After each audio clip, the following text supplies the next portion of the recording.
Of course, she's always ready. Okay. I'd like to call to order the June 17th, 2024 regular board meeting of the State College Area School District Board of Directors. If everyone could join me and rise for the Pledge of Allegiance. I pledge allegiance to the flag of the United States of America and to the republic for which it stands, one nation, under God, indivisible, with liberty and justice for all. So I'd like to welcome everyone joining us in person this evening and those viewing remotely. The board held an executive session prior to this meeting regarding personnel, real estate. Board members with an agenda before you, do you have any changes? All right. I'd like to now call on the board secretary for a roll call of board members. Dr. Bader. Here. Dr. Anderson. Here. Ms. Brandt. Here. Dr. Buck. Here. Dr. Crevecoeur. Here. Dr. Dino. Here. Mr. Colby. Here. Dr. Miller. Here. Okay. Now we'll move on to communications, and we'll start with the superintendent update. Dr. Bucher's filling in for Mr. Johnson, and we'll provide the update. All right, good evening. The State College Area High Schools received the 2004 Jostens Renaissance School of Distinction Platinum Certification, one of only 84 schools across North America and only one of 2 schools in the state to receive this prestigious designation. State High has been recognized for its exceptional work in fostering a positive school culture and climate that empowers students to thrive. The Jostens Renaissance program commends and celebrates schools that exceed the best practices, drive measurable results through recognition and rewards, and cultivate a collaborative and supportive community. Congratulations, State High. Yeah, that's great. Congratulations on all that hard work. Next up, we have the student representative update, and tonight we have Lilith Thompson filling in for us as the Delta rep. So Lilith, would you like to share the student update? Congratulations to Jacob Hornschelt and Lorelei Rajanowski, who are the State High Snyder Award winners. For 66 years, the Snyder Awards have been given out at the end of each academic year to honor outstanding student athletes in Center County. The recipients are recognized for excelling in academics, athletics, and community service. Well done.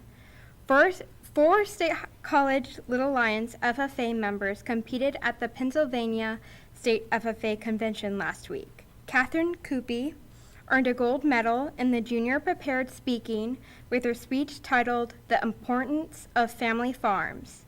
Jaylene Everhart earned silver in the Senior Prepared Speaking Contest for her speech entitled The Importance of Agriculture Education. The team of Catherine Coopy, Jacob Everhart, Jaylene Everhart, and Clayton Landis competed against 115 other students in livestock evaluation, where they placed 4th in the state. Congratulations to these students on their wonderful achievements. Thank you, Lilith. Jackie is not with us this evening for a legislative update, but I understand, Ann, she's passed on some information and you have some to share. She has. So an update on the bill that Jackie mentioned at the last meeting, which includes cyber charter reform and a 7-year commitment to increasing adequacy payments to the district to close the gap. We have some good news. The House Education Committee approved the bill in a 14-11 vote on Tuesday, June 4th. House Bill 2370 would put into law the recommendations of a bipartisan commission to end inequities in Pennsylvania school funding system, which a Commonwealth Court judge ruled last year is unconstitutional. It now moves to the Senate, and the work of bipartisanship is moving forward. We hope. Thanks. Gretchen and Peter, do you have any updates from the COG? Peter? Okay. Yeah, I don't either. There's not been a meeting since our last meeting, and Parks Authority meets on Thursday for a work session and a regular meeting. Okay, great. Then moving on, we now have time for public comment. Each individual will be allotted up to 3 minutes for items related to board business that are not on the consent or action item this evening. For those items, public comment will be held just prior to voting on that item. If anyone is here to make public comment, you can come up to the podium and state your name and where you reside in the district, please. Anyone present for public comment? How about anyone online joining us? No. All right. So we'll move on to the consent agenda. We have several items which will be addressed with a single motion to approve all. To simplify questions and discussion, we'll proceed through in a category-wise order. So starting with the consent agenda, we have approval of minutes. Any problems or questions with those? All right. Next up, we have finance and personnel. Quite a few renewals of various contracts in here. Any questions about any of these items? Got some athletic uniforms. Yeah, Gretchen. I think I may have missed. I had a question about the personnel. Yep, that's in here. Oh, that's in here. Okay, I thought I missed it. Should I ask now? Yeah. Okay. No, I was just curious because I was just looking at the personnel report, and there's very specific, detailed information about like what budget different things are coming from to pay what positions. And then, all on its own page, which is probably why it jumped out at me, it says Ethan Schweiger, summer helper. And I was just curious what that means. That I'm not aware.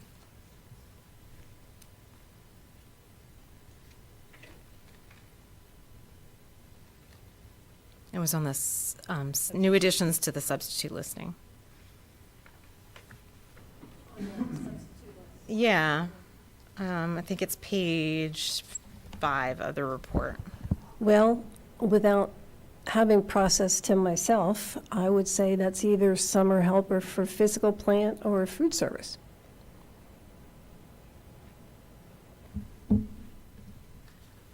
It could be either. Okay. Yeah, I don't know if it was supposed to be on the substitute list. That may have been a mistake that it's on that particular list, that it says substitute. Yeah, it just list. looked a little odd, so I just was wondering what that was.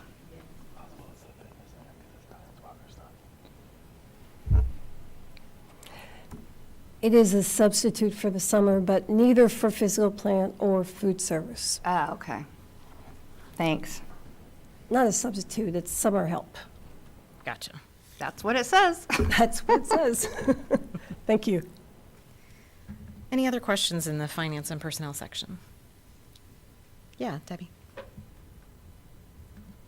Not a question, but I guess I just wanted to point out the updated LifeLink agreement and just celebrate the fact that we're renewing that agreement. Yes.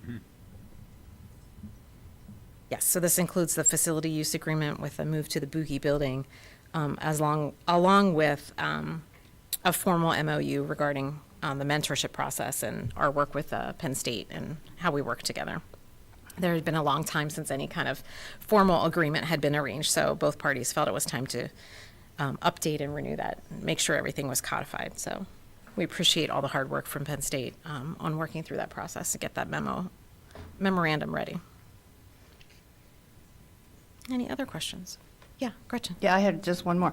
So the volleyball uniforms, this is 7H. And I was looking at the detailed list of different uniforms for different sports and the cycles of, how many years they last until they get new ones. And there's so many sports that are not on there. So that made me just wonder, because I've never wondered before, but why are some uniforms for some sports paid for by the district and then some aren't? So I haven't reviewed that list at the top of my mind, but I do recall when we first started generating this list several years ago, we had a discussion about that. And I know that like certain items, like single-use items like swimsuits, some of the, at one time, I think the shorts for volleyball tend to be rather tight and personal. And so those items are not necessarily ones that another student would want to use subsequently. So that could be the answer to your question. Do you think that makes sense?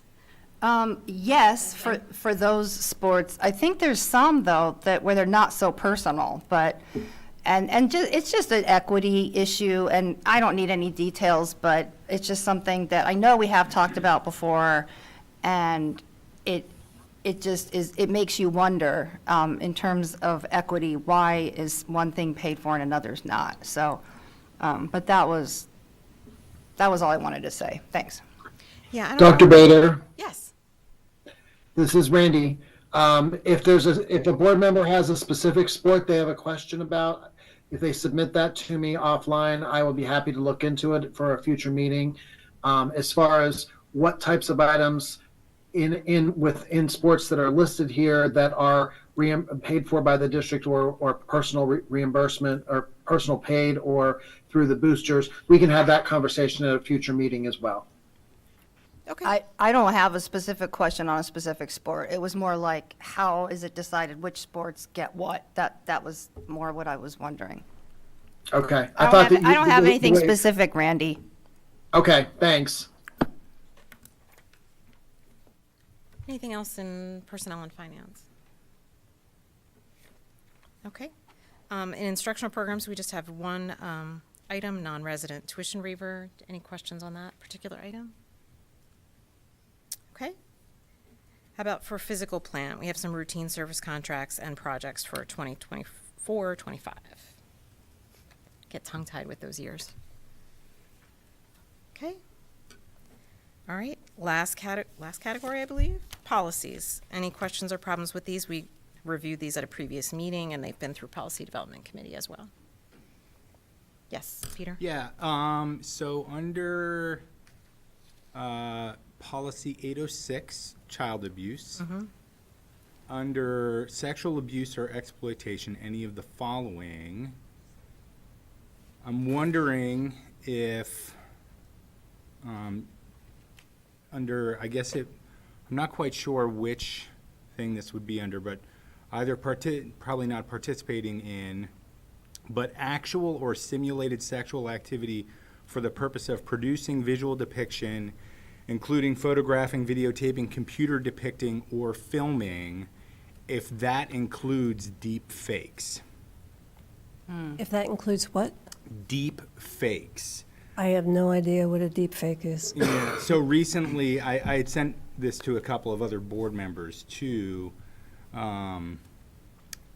So using computer programs to take the face of one, well, basically to nudify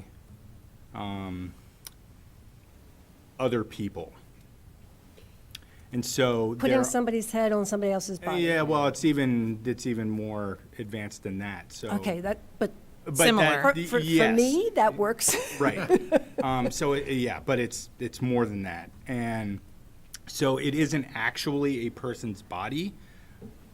Like, it isn't their real body, but computer graphic simulation now is so advanced that you can make it look as though some other person is actually naked doing something sexually explicit, but they haven't actually done it. Right. So it really is a simulation, and different districts, different states have different laws, if any, about this. So I'm just wondering, I mean, I think that this policy is great. Can I make a suggestion? I think perhaps this would be covered under causing sexual abuse or exploitation of a child through any act or failure to act. So doing so would be, I would suspect, exploitation of a child by creating basically child pornography. If we're talking about students, they would be considered children, they would be underage. I would concur. Okay, as long as Yeah, because would- I mean, this tech is pretty frightening. Yes, and this is all very recent language that has come from PSBA. It's a very specific, detailed update compared to what was previously typical in this policy. Yeah. We actually also, this was raised at the CIU 10 legislative Oh, okay.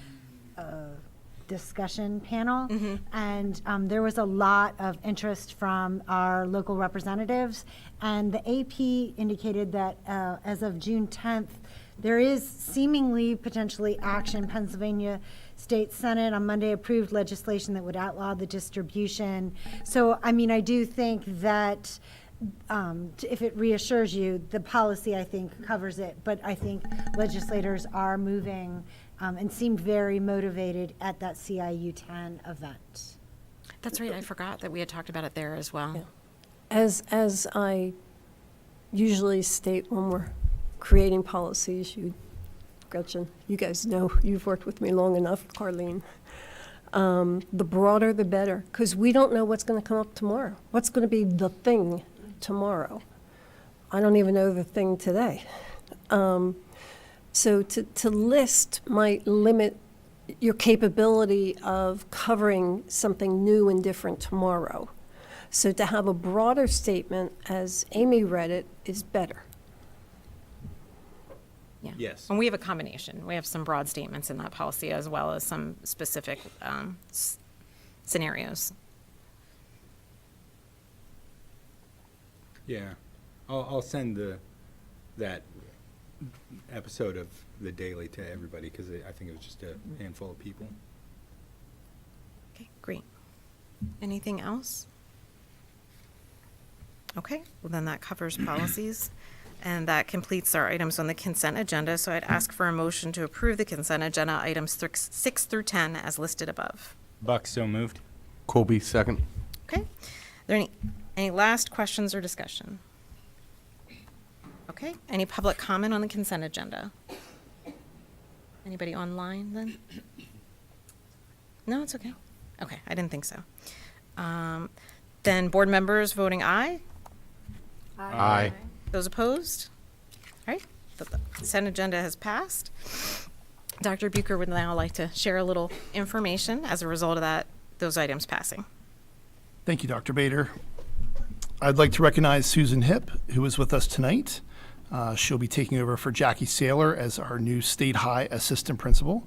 Susan is a longtime SCASD teacher, and we're excited to have her complement the State High team with her knowledge of PBIS and her advocacy for students. Congratulations, Susan.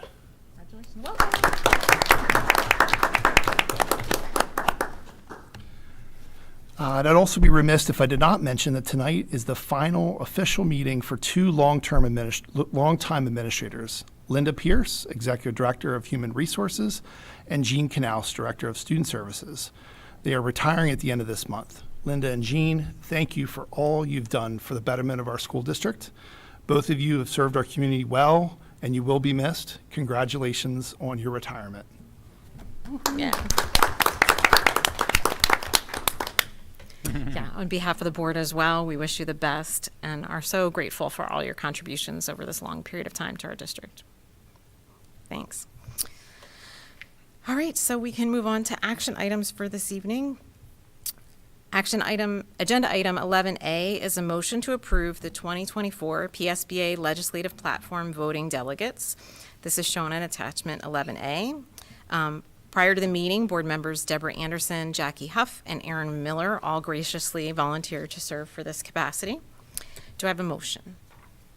Miller, so moved. Second. Okay, that's been moved and seconded. Any questions or discussion?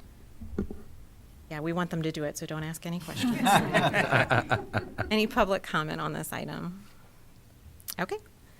Board members approving, say aye. Aye. Those opposed? All right, that item is passed.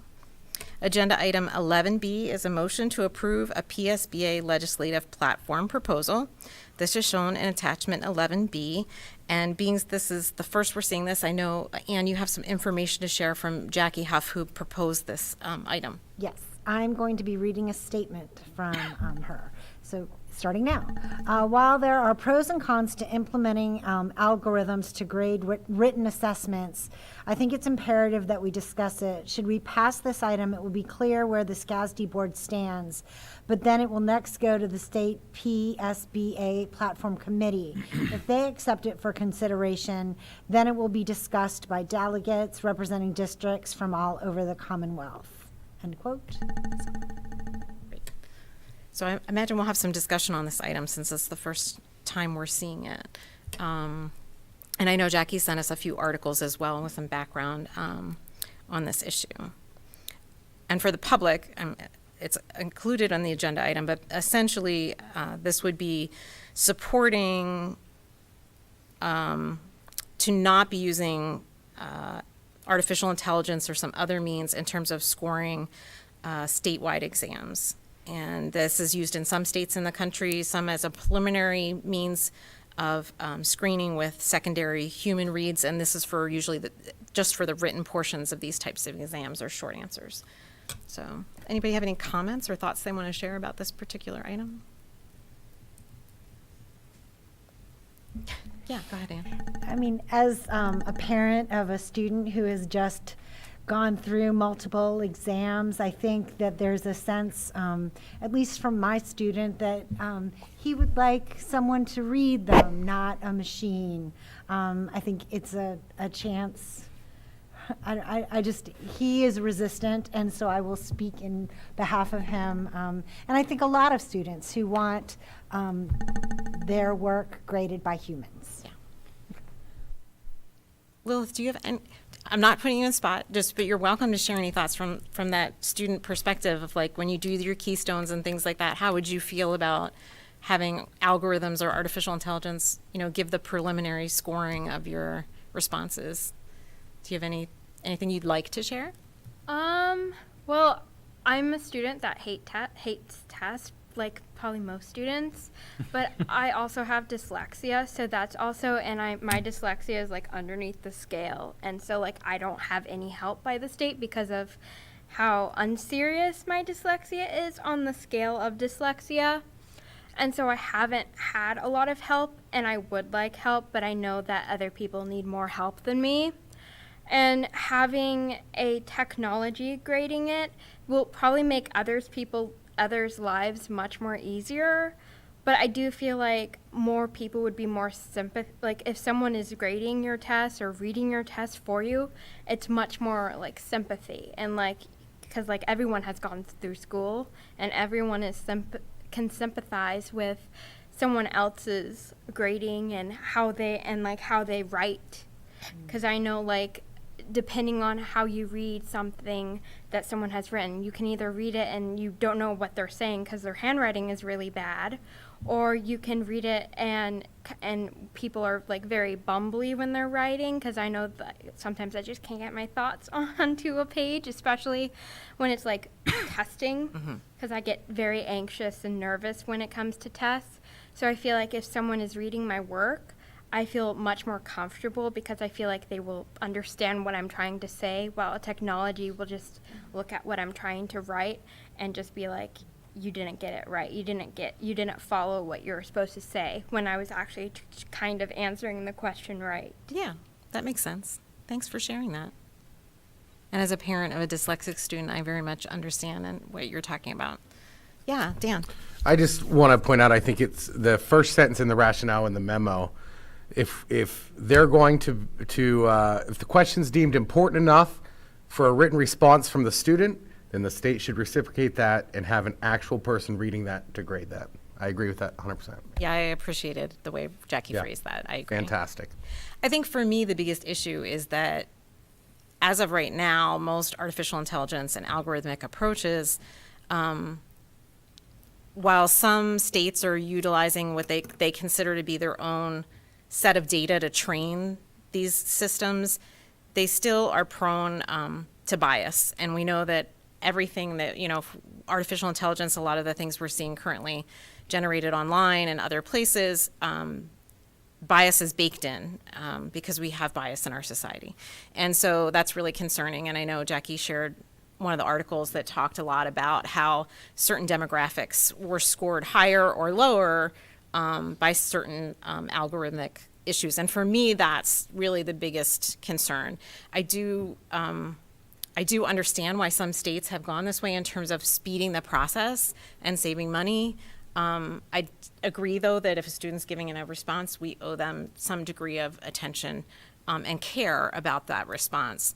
But I also know, Debbie and I were talking about, our desire to have those PSSA results in a much more expedient fashion to make them more valuable to our district and make it so that they have more impact and in a more timely manner. And so I can see why an algorithm or one of those pieces would, that might speed the process of getting that data back to teachers might be appealing. But I think the way things are currently, what gives me the greatest pause is that I don't feel that we can be confident that there's not significant bias that plays a role in these results, even though most of the time they have a human doing a second read. Carlene, yeah. I agree with a lot of stuff everyone said, but when it comes to biases, I think the biases are based on human beings. And so if you're saying that the data is gotten from human beings, then it's saying that we are biased also. So the biases goes both ways. I mean, there's a lot of reasons that I would prefer somebody read it, but I'm not sure if the biases argument is exactly the only one that I would agree with. Yeah. That's all. I don't discount that human readers certainly can also contain bias. The hope would be that, these organizations are working hard to train and select individuals to minimize that. But agreed, it's not something that we can totally dispel at this point, for sure. And I know sometimes for me too, I do read a lot of essays and I do a lot of scholarships. And when I start getting tired, I'm going too fast. I need to stop because then I'm not really giving the attention to that one the way I did to the first one. So in myself, I realize that I myself have biases because I'm just tired. Yeah, and I agree. That's part of the question and concern. That's why I had shared that older article from, I think it was from NPR, about how Pearson hires their scorers and what the process is. And that they actually don't, at least with Pearson, they don't have a lot of autonomy or discrimination where they can be more lenient in certain aspects. It's not whether they think it's a good essay. There's certain parameters that if that is met in the response, they're supposed to give it a certain score. And if they're not paid well and they're pressured to put out a certain amount of volume, that's certainly not going to lend itself to high quality outputs as well. So I think what we really get back to is the difficulties with statewide exams, and that if we want quality data and information from them, we need to make the investment, we, society as a state, not we as a district, but have to make an investment in what it's going to cost to make that valuable information. And I do think it has some value. We look at it regularly here in the district and we make decisions based on it, but it certainly always could be better. Other comments from this side of the table? Anybody? I might. Go ahead. Go ahead, Debbie. I just wanted to echo a little bit what Carlene said, because that, I think, really speaks to me. The issue of bias really can cut both ways. If you're looking at individual human graders, in order to reduce the bias inherent in that subjectivity, then you end up following a standard-based rubric where you're looking for specific elements. And it's not clear to me that a computer would be worse at doing that than a person, especially because as a person gets tired, et cetera, right? So it's not clear to me that the bias is necessarily worse in one versus the other. And we've seen this in other things. We try to take subjectivity out of it to become more objective, which we think will be less biased, but then sometimes that bakes different biases in. And so it's not clear to me which way the bias goes. The article that was shared with us on the research that had looked into the bias was from 2018, and I think the technology is moving so fast that I'm not sure data from 2018 or earlier, because it was published in 2018, so the data must have been from even earlier. Things have changed, and the AI is, I suspect, that much better now. So I guess I would probably want to see more about that. I also think it can be a significant cost savings, which is something we have to really think about, because the bottom line matters. And the time element, I think, matters as well. It's not to say that students' responses aren't important, but if we don't get the results back for 8 months, how valid and helpful is that information educationally, right? When we get the PSSA results the following fall, the teachers aren't really able to use that information to inform their teaching. So, I think it's a trade-off, it's a balance. I'm not sure what the right answer is, but I can definitely see pros and cons to both ways. Thanks. Peter. Yeah, I mean, I think that there is a sort of theft of experience that's happening by AI. I mean, I'm not saying that every time that, I've graded a paper, I've thought, wow, this is the most meaningful experience I've ever had in my whole life. But it is labor, and it's an investment in a relationship, even if that relationship is, with someone who I will never meet face to face. I think that their actual personhood should be met by a person and not, a computer. And I very much think that in general, we are ceding a lot of the purpose of our lives over to machines that do not care about us. And I think that that's just kind of dehumanizing, and I don't, a lot of it has already happened.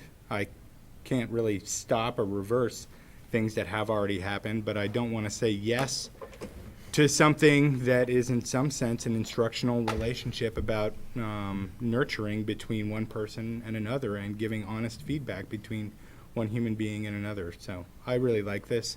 I really appreciate Jackie doing it.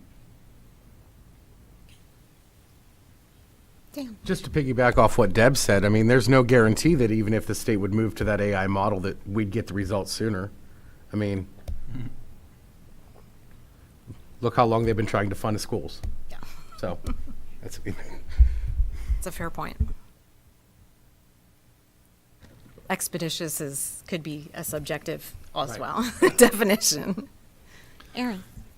So I did just kind of have a couple thoughts. One of them being just sort of listening to Peter and to Deb and just thinking about this. I guess the question is, what is the purpose of the PSSA? Because in a sense, nobody who's writing anything for the PSSA is getting any feedback.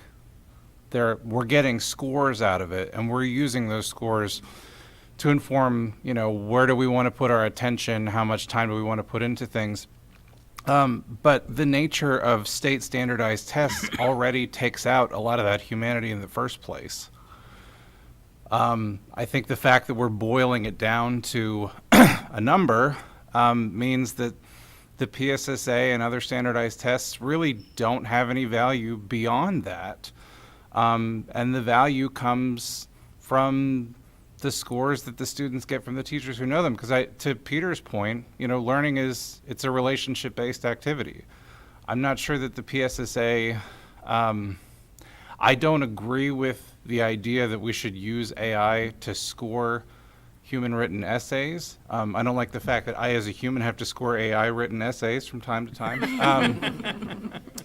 But it does take, it makes it feel more transactional, but to be fair, the PSSA feels kind of transactional about education in the first place.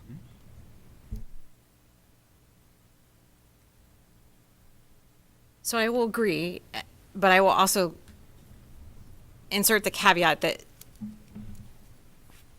for all the problems with PSSA, we need some means of evaluating how our students are doing and how they're just doing relative to other students.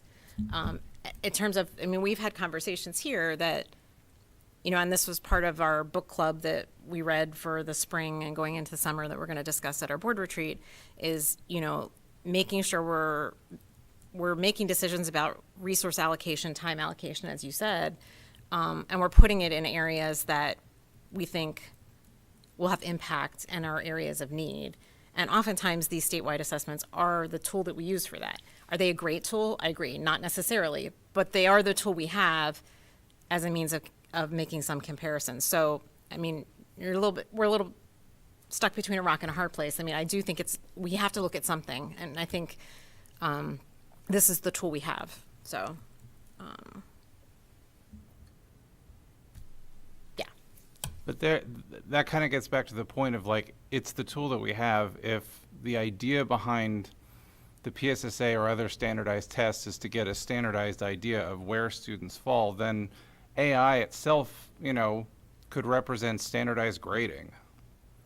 So I'm not here to say that I agree or disagree strongly on this issue in particular. I'd want to know more about where they're getting the graders in the first place. I'd really want more transparency about who's doing this.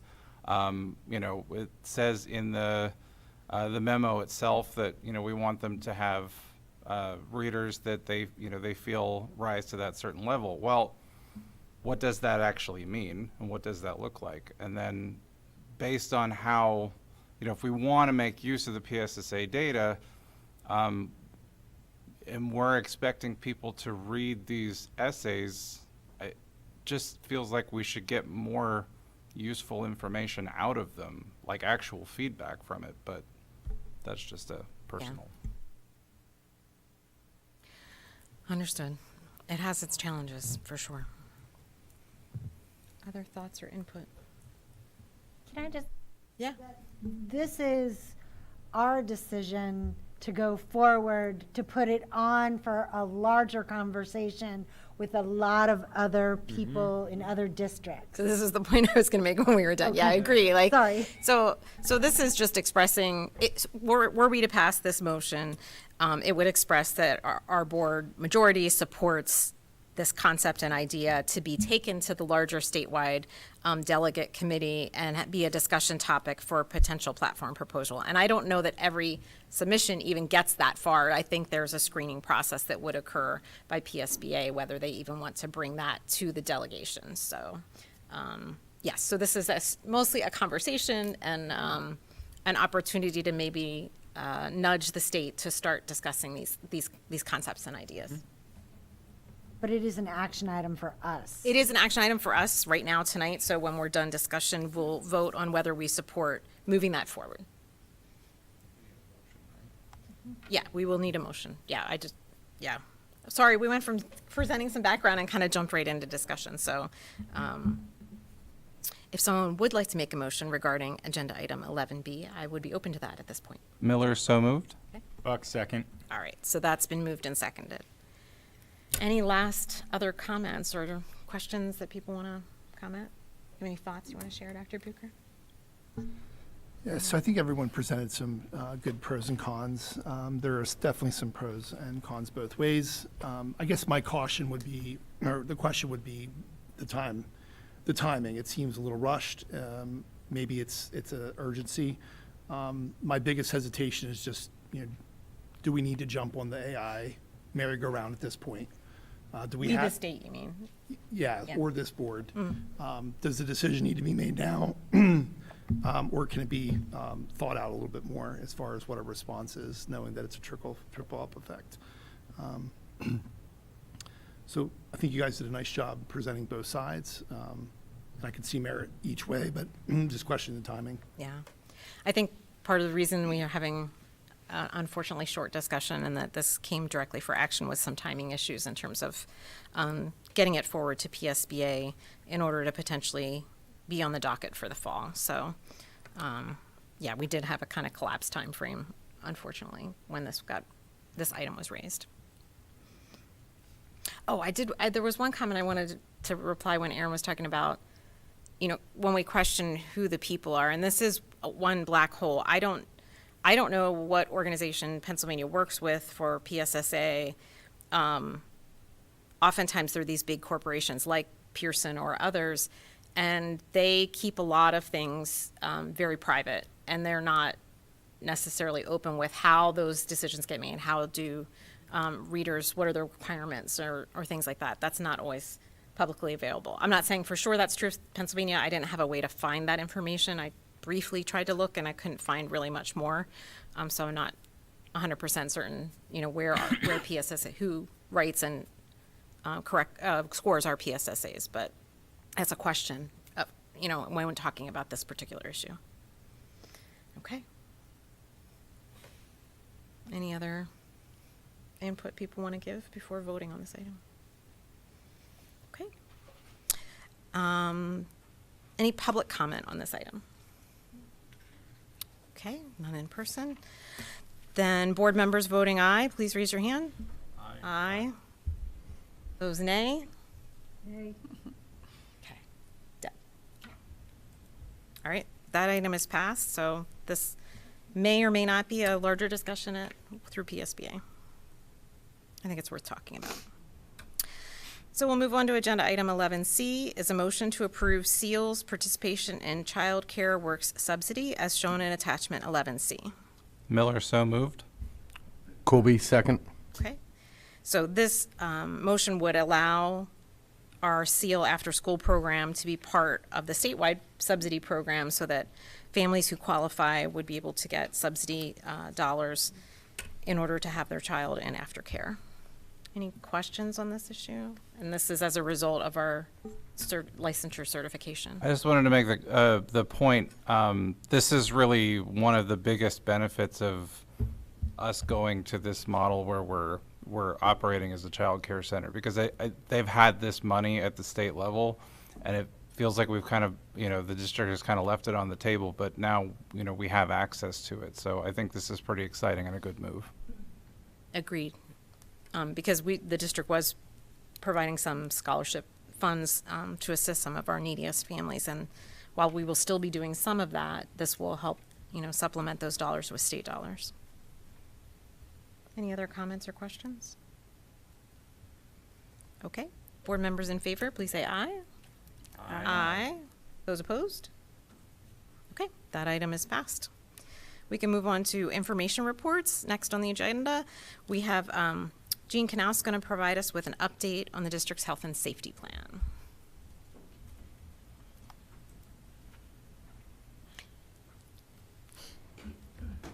Welcome. Jean's last night at the table.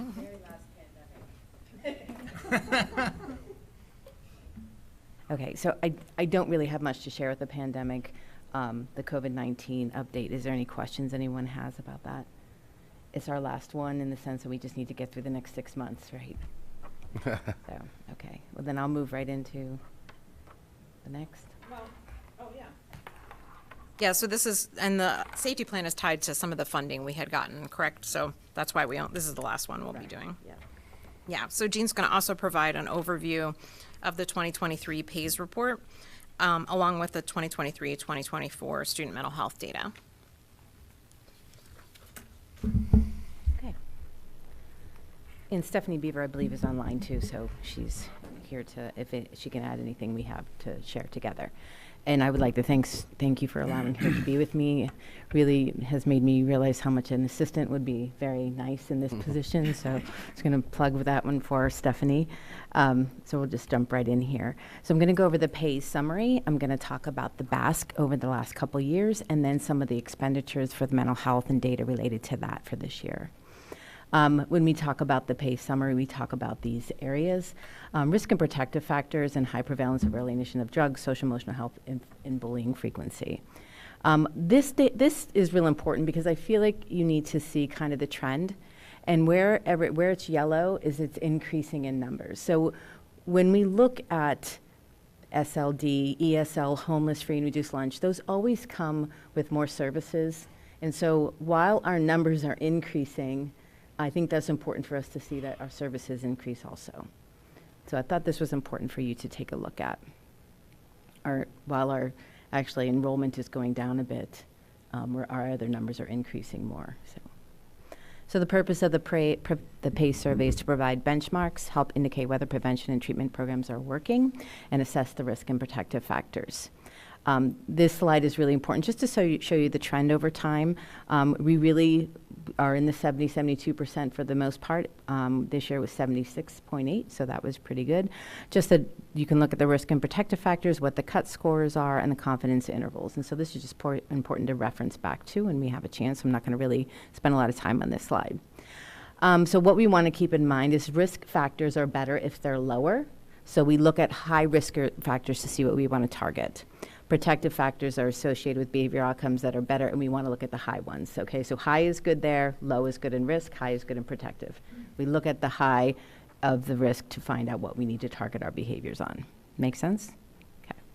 So our three protective factors are family attachment, family opportunities for pro-social involvement, and family rewards for pro-social involvement. These are things we do really well that our students feel they feel protected in.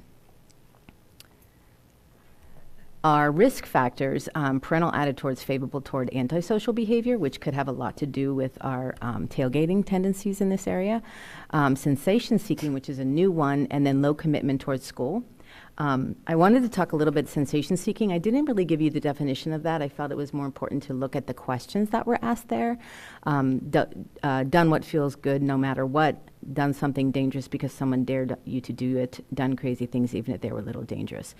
I just feel like the TikTok videos and everything plays really plays into this, and that might be a reason why that has popped up this year.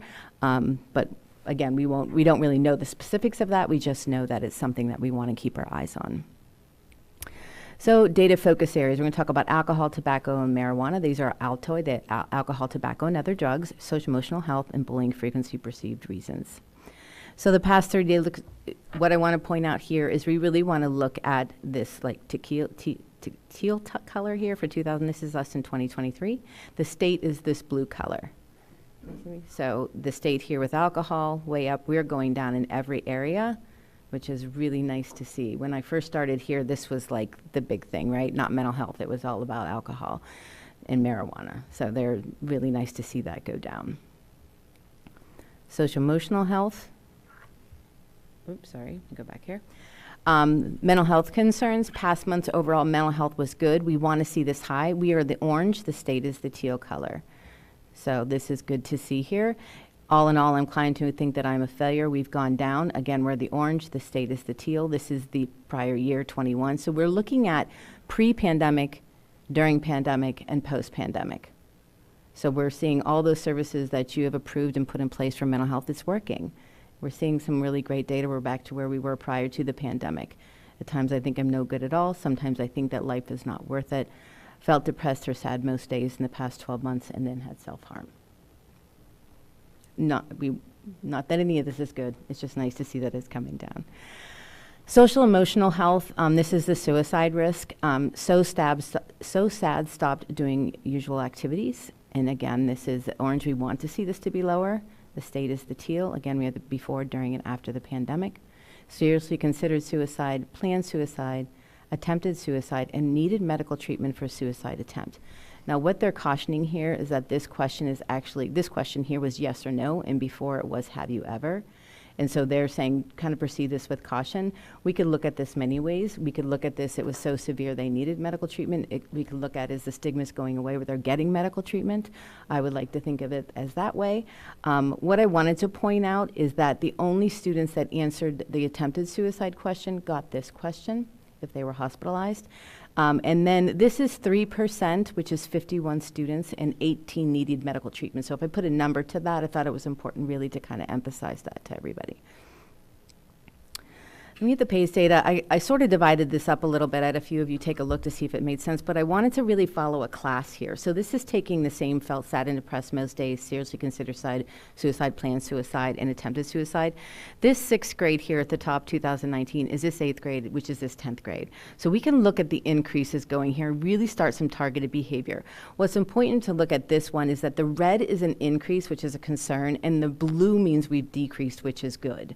So I just wanted you to see that in 12 areas we've decreased and in 5 areas we've increased. And so this is where we could do some targeted things.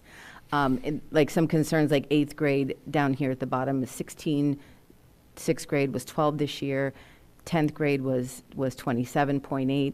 I know next year's 9th grade class will actually get teen youth mental health first aid during health class, so that's a really nice targeted behavior. And we've been working with Danielle Ambrosia to really start talking about some of these things that we could do for those kids. I'm going to talk a little bit about bullying now. We'll go right into this document here. So this is adults in our school stop bullying. You can see how we've increased. Again, we are the orange. The state is the teal. So we've increased about 15% on this, so that's pretty significant.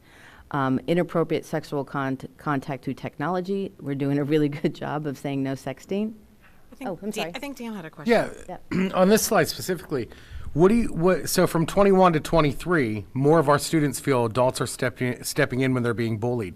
What in the past 2 years do you think's really attributed to that? Yeah, so we've done a lot with our school-wide positive behavior supports. We have a district level team that's looking at all of that. So I really think bringing attention to that, also sharing this data in the past with them and letting them see that, and also the climate survey and sharing that data and letting them see that those things aren't good. They need to address things that they see, and I think that's had an impact. Yep. And then stayed home from school because worried about being bullied. So those numbers you can see overall. And then state whether you have been bullied the past 12 months. Again, we are the orange, the state is the teal. This is before, during, and after the pandemic. And so we've come down a little bit here. Yes, very rarely, now and then. Again, went up a tiny little bit there. And then yes, several times per month, several times per year, almost daily. I wanted to be explicit about this so that you can see there's a lot of definitions about bullying that are different. And so what PAYS described in bullying when they actually took this survey is a student or students doing any of the following to another student on purpose repeatedly, making fun, excluding, threatening, spreading rumors about hitting, shoving, hurting. So that's what they talk about when that's the definition they get, then they answer these questions. And they're very clear. They also say if two students fight or argue with each other, friends tease each other, this is not bullying. So they're really trying to differentiate between that concept. So the next questions here, let me go back here real quick. Of this 78%, so we're talking about, what's that, 22%? Of the students answer the rest of the questions, okay? So this is 22% of the students answering these questions, and they can answer as many as apply. Make sense? Okay, so you can have someone say, I don't know why, or the color of my skin or my religion. My takeaway with this would be, how people look is a big deal, and we need to really start addressing that. My size, my height, the way I look, those are, again, we're the orange. The state is the teal. We're better in the state across the entire board. We're not below the state in any, or we are better than the state in every area. Some places it's better to be below, some places it's better to be high. So we're above the state in all areas throughout the entire PAYS data. Again, this is just a continuation of the 22% of the students filling out when and why they were born. Yep.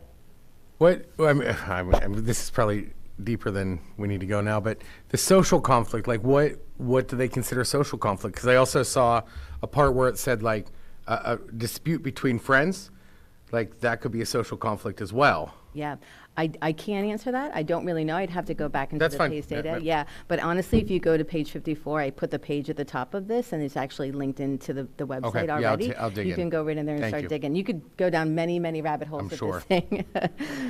So, and these are just so you can see a lot of the things that we've put together that really address our risk and protective factors within the district and really address our alcohol, tobacco, drug use, bullying, mental health, everything. So just kind of putting everything up there that you can kind of see there's a lot of things happening. Now to go over the BASC data. So I wanted to track things by class, and I got this feedback by a board member, which was very helpful because I wasn't really sure how to look at this BASC. So what I did is I took the past 2 years data for the BASC so that you can see. So this is just fourth grade because of course we don't do it in third grade. So there's one data point here. So the class of 2031, which is this current fifth grade class, this is them in fourth grade. This is them in fifth grade. And this is fall and spring, fall and spring. So you just kind of get an overview. But what I will caution you to also is this is one moment in time. And when I've tried to balance the students who've taken it, who fall into the yellow and red at the end, they don't really match. So this is nice to look at and kind of think, okay, we're making a difference overall, but they're not always the same students. So some kids come out of the red, go in the yellow, might have a bad day, a bad week, bad month, and at the end of the year, they're in a better place. So just a word of caution with that. So this is sixth grade. This is when they were in fifth grade last year. This is when they are in sixth grade this year. So you can see sixth grade went up towards the end of the year. This is this current seventh grade, sixth grade last year, seventh grade this year, and then eighth grade, same.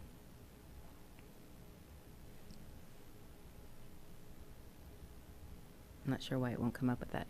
And then you can just follow ninth grade. You can see in the fall in the ninth grade something was going on overall in ninth grade. Might have been in the community, might have been in the area, might have been that grade, might have been transitioning to ninth grade. And so you can just see that fall and spring, therefore, after that goes down, we don't give it to the seniors at the end of the year. So that's why we don't have a data point for that.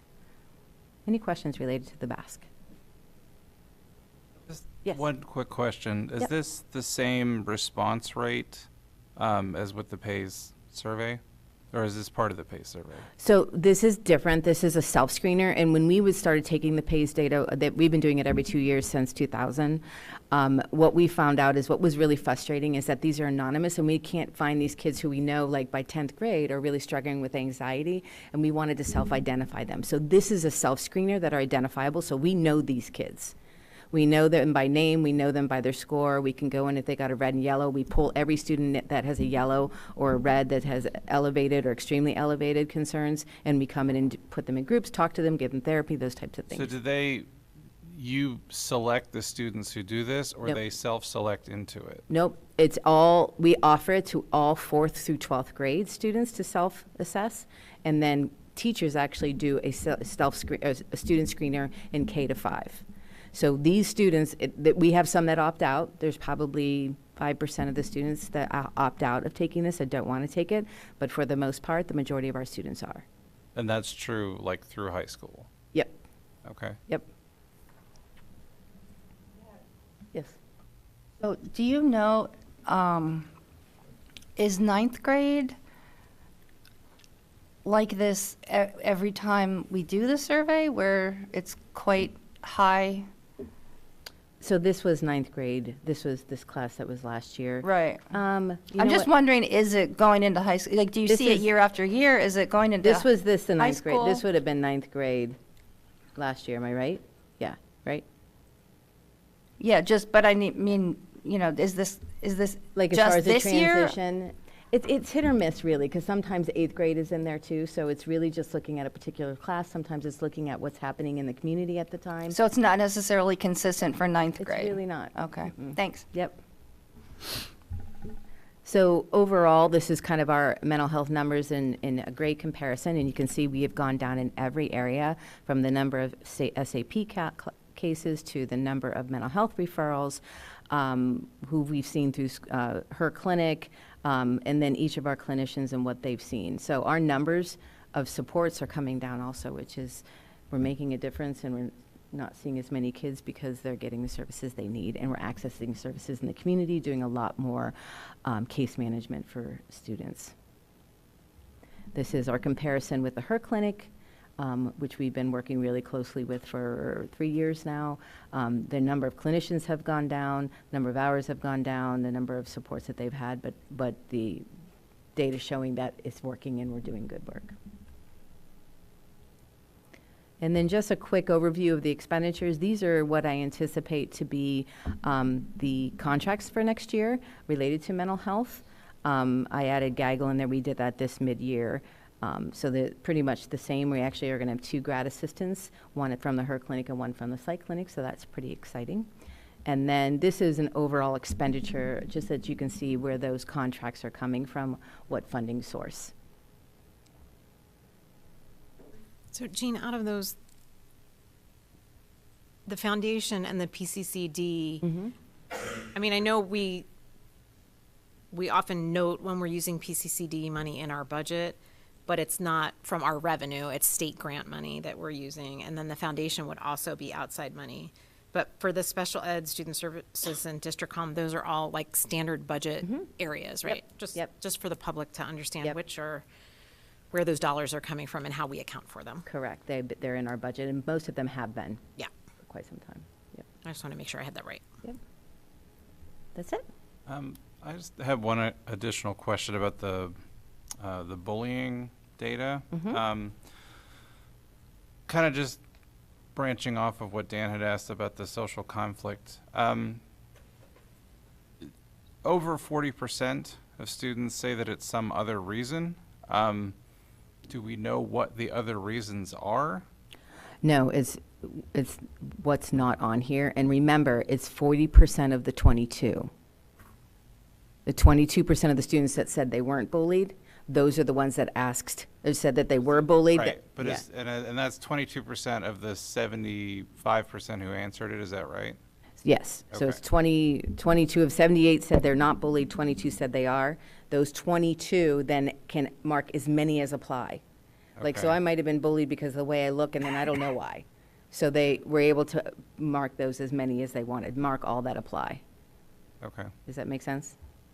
Yeah, I'd just be interested to know what some other reason means. It's, like what, it's some other reasons that's not social standards, social conflict, sexual, it's some other reason that's not these. So they don't Right. know why. Like I don't know. That's a good question. Well, and I think it's- the question it's really a is question to some other, ask them, yeah. right? That's what I, like, what does that mean?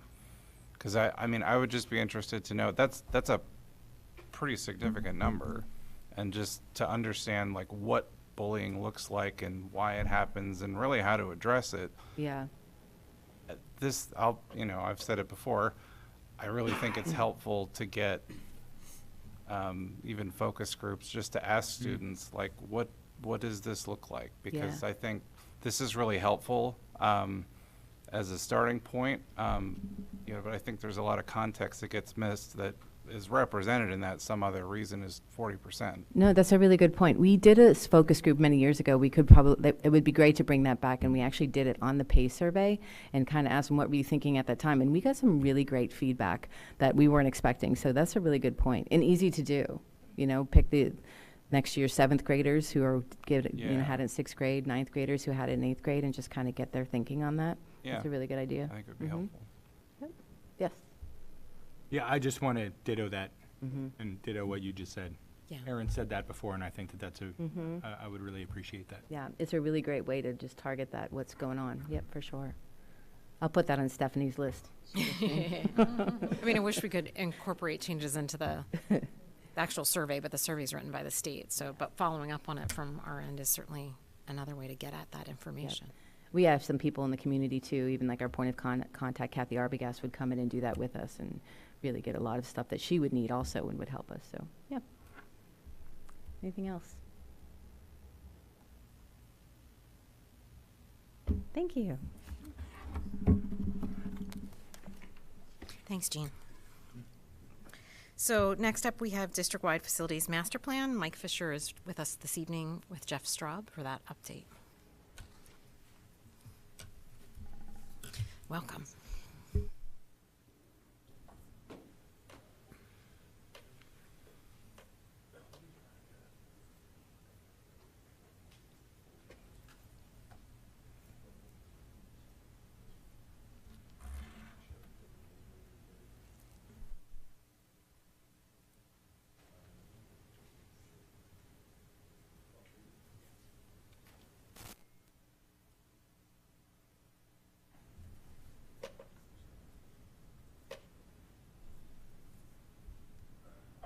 So we are on our 3rd round now of the steering committee and community meetings for the facilities master plan, with probably the heavier focus on Park Forest Middle.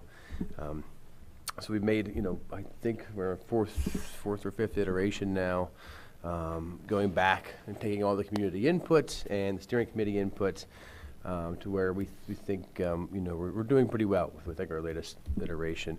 Really, the biggest point of contention throughout the process for the location of the proposed Park Forest Middle School was access. What was one way in, one way out. That was really what we've heard time and time again. So we have currently solved that problem.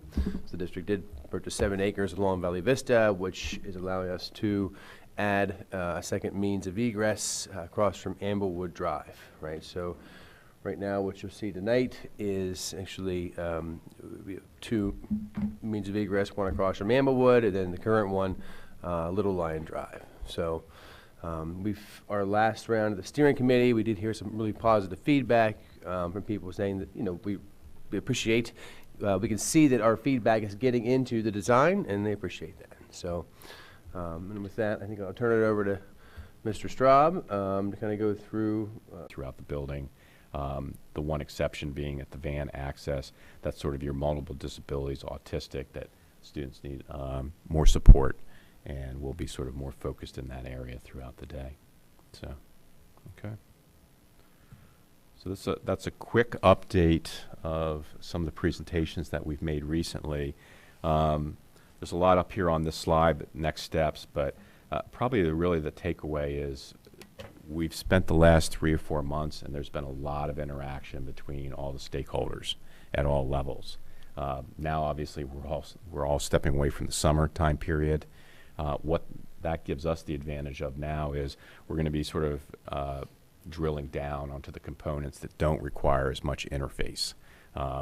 We've sort of heard loud and clear what you want to have in your building, what you don't want to have in your building, adjacencies, how the different departments work together. But now it's more of nuances of, okay, how do we incorporate officials' offices, or how is mechanical rooms incorporated throughout the building with the engineering teams, or looking at site confirmation with preliminary land development with municipalities, things of that. All the sort of nitty-gritty that has to occur, but that doesn't require as much day-to-day input. And so that gives us the summer time period to sort of step back for a few months and then drill down into all those components, flush out the design, and when you come back in the fall, you're going to see further detail in September, when the goal is to come back to you at that time, that we will be looking at not only all the sort of more detail in the floor plans, we'll be looking at three-dimensionally what does this building look like, both exterior as well as interior. We will incorporate the components that I just mentioned, building code, preliminary sustainable design will be incorporated, and all that ties together into the cost estimate. So the goal is that we'll be coming to you as a board of directors with that complete package from the study level that identifies the project, and then that will give you the ability as a board to make your approval or adjustments that you want to be made to the project before we would step into full design for roughly 9 months to a year. From that, with the potential approval by the board, we would be looking at about 9 months to a year of design for the project. Quite frankly, we've made a lot of progress, so that actually reduces potentially what would normally be a year-long process. We're already sort of in that right now. The reason I'm being a little conservative of the year-long time period is land development. Approvals sometimes take a little bit longer, so it's not that we're as, knock on wood, worried about the building, because we've had a lot of input, but just going through the normal process with approvals might take a year time period. So we would anticipate completing design in 2025, bidding it, and potentially the building opening the fall of 2027 as an overall completion date for the project. Okay, and then just while this presentation recently was more focused on Park Forest, we are still moving very quickly on Mount Nittany Elementary School. Anticipate that we'll be coming to you as a board at the end of the summer, beginning of the fall, for that project, moving into bidding and construction. And then we're also facilitating the other components of the feasibility study. Again, really the last 3 to 5 months has really been focused heavily on Park Forest, but we're continuing to flush out facility assessments for all your buildings, athletic and field utilization, greenhouse gas emissions, and then option development throughout other buildings in the district. Obviously, Park Forest is the primary focus because it's your one building that really has quite a number of years to it. But there have been discussions of just smaller projects over the next 10 years that you might see at your other facilities to be planning for, because you do have, for instance, elementary schools that are roughly at 20, 25 years since they were built this time period. You've really spent 20 to 25 years really working through all your facilities. Okay, so I tried to go through that very quickly and hit a quick overview, but Mike, if you want to jump in, or we can open up for questions. Just something to add quickly, kind of in the background, we are working with the township. There's been a lot of talk about traffic calming measures, right, on Valley Vista. So we're actively working with the township, on those measures to see what we can do, whether that's crosswalks, lighting, stoplights, signage, that sort of thing. So that is ongoing. We're in the middle of a traffic study as well. We've done our counts while Penn State was still in session. Now it's more of the study piece. And, one of the things we are actively working on is getting Valley Vista reclassified into a collector use road, which would allow us to actually designate walkers across Valley Vista, whereas we currently cannot. So just letting you know that's all kind of happening in the background as we're working on design. So. Great. Okay. Questions, Aaron? Just a couple things. One, thank you for the process, because I thought this worked really, really well, getting all that feedback, and the fact that I'm very pleased to see that we got to 2 access points on Valley Vista. The extension of Amblewood as well as part of the project. Now, I'm a little greedy, and I'll just ask Mike, since you've had conversations with the township, I like the idea of, we got 2 access points, Circleville. Currently, it's a non-starter. Okay, all right. That's fair. All right. I'm going to throw it out. The other question I had is, and I asked this several months ago, but are we at the point where we think about whether we're going to add solar panels to either the Mount Nittany Elementary or Park Forest Middle School project? We are at the point of Mount Nittany Elementary. Okay. We are currently taking a look at that. Okay, good. Peter? Speaking of solar, everyone's shocked.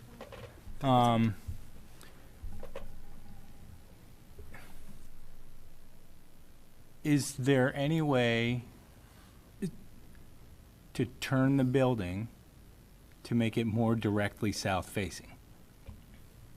I know you would have to play with that parking an awful lot to do that, but is there like a grading issue that prevents it? Topography is challenging. I don't want to say no to that. However, it has been quite a hurdle to get the building to work with grading right now. And also the parking lots, Yeah. Quite frankly, the civil engineer, I think, was pulling his hair out, and we were together over the last month. But that's something that, that's what these comments are for tonight, to hear that. And Yeah. I do think you've got a layout of the building that does, even though it's not perfectly south, it is oriented that we can lay out a solar array pretty effectively on this Sure. building, and it's that is something that we'll be looking at. Yeah, and what's the estimated total like roof square footage? Let me see. I might actually.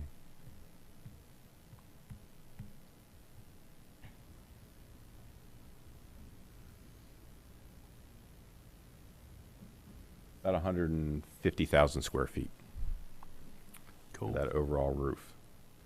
And actually, just sort of one of the smaller activities we have going on the next two months is me and Mike will actually be meeting with the district representative or consultant for Inflation Reduction Act. Mhm. And some of that will be tied to Baker Tilly. understanding solar and geothermal components. Cool. So, All right. Thanks. okay. Gretchen?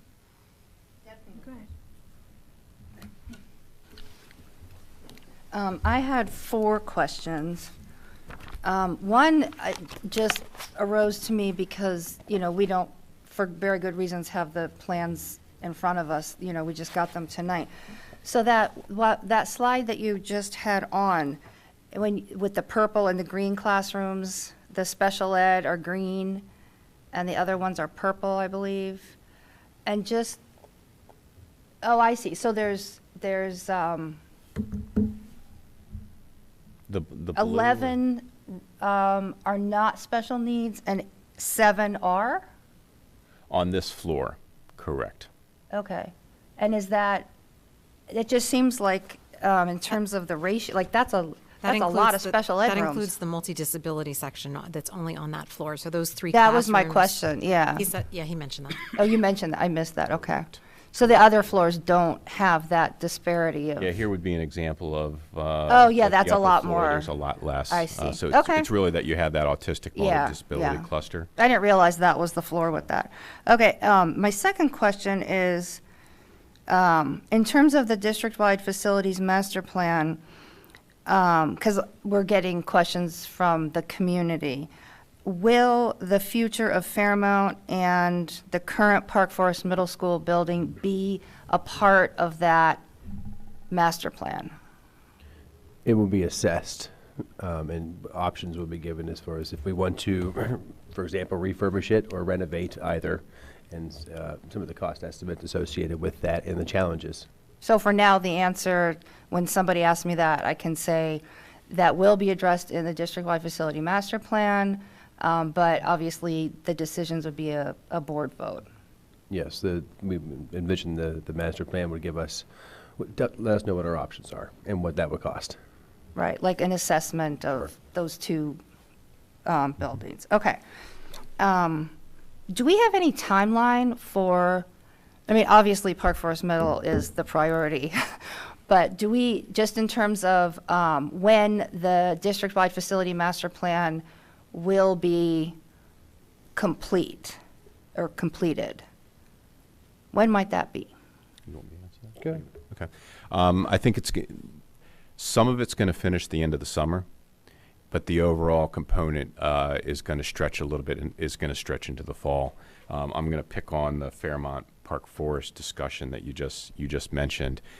We've had some strong discussions that the board's approval, for instance, of the Park Forest project, say in September, really needs to occur before we finalize what you potentially will do with the old middle school or with Fairmount. It's sort of one of those, let's keep the focus on that one decision, but then allow you, and then we'll come back to those other components.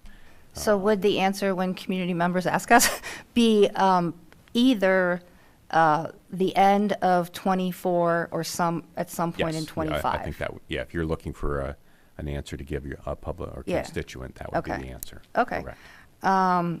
And then just in terms of the detail of the future of Fairmount and Park Forest Middle School, will there be a recommendation in that plan, or just a neutral, here's the pros and cons of each scenario? No, it'll be, I envision it would be neutral. Neutral, okay. So Just the possibilities listed and not a recommendation. Objectively laying out what the options would be and what the costs and implications would be. And Jeff, so when Crabtree does other district-wide facility master plans, is a recommendation ever made, or is that not something that would be a part of the master plan? Oh, it's district-specific. Sometimes we do give recommendations, sometimes we don't. And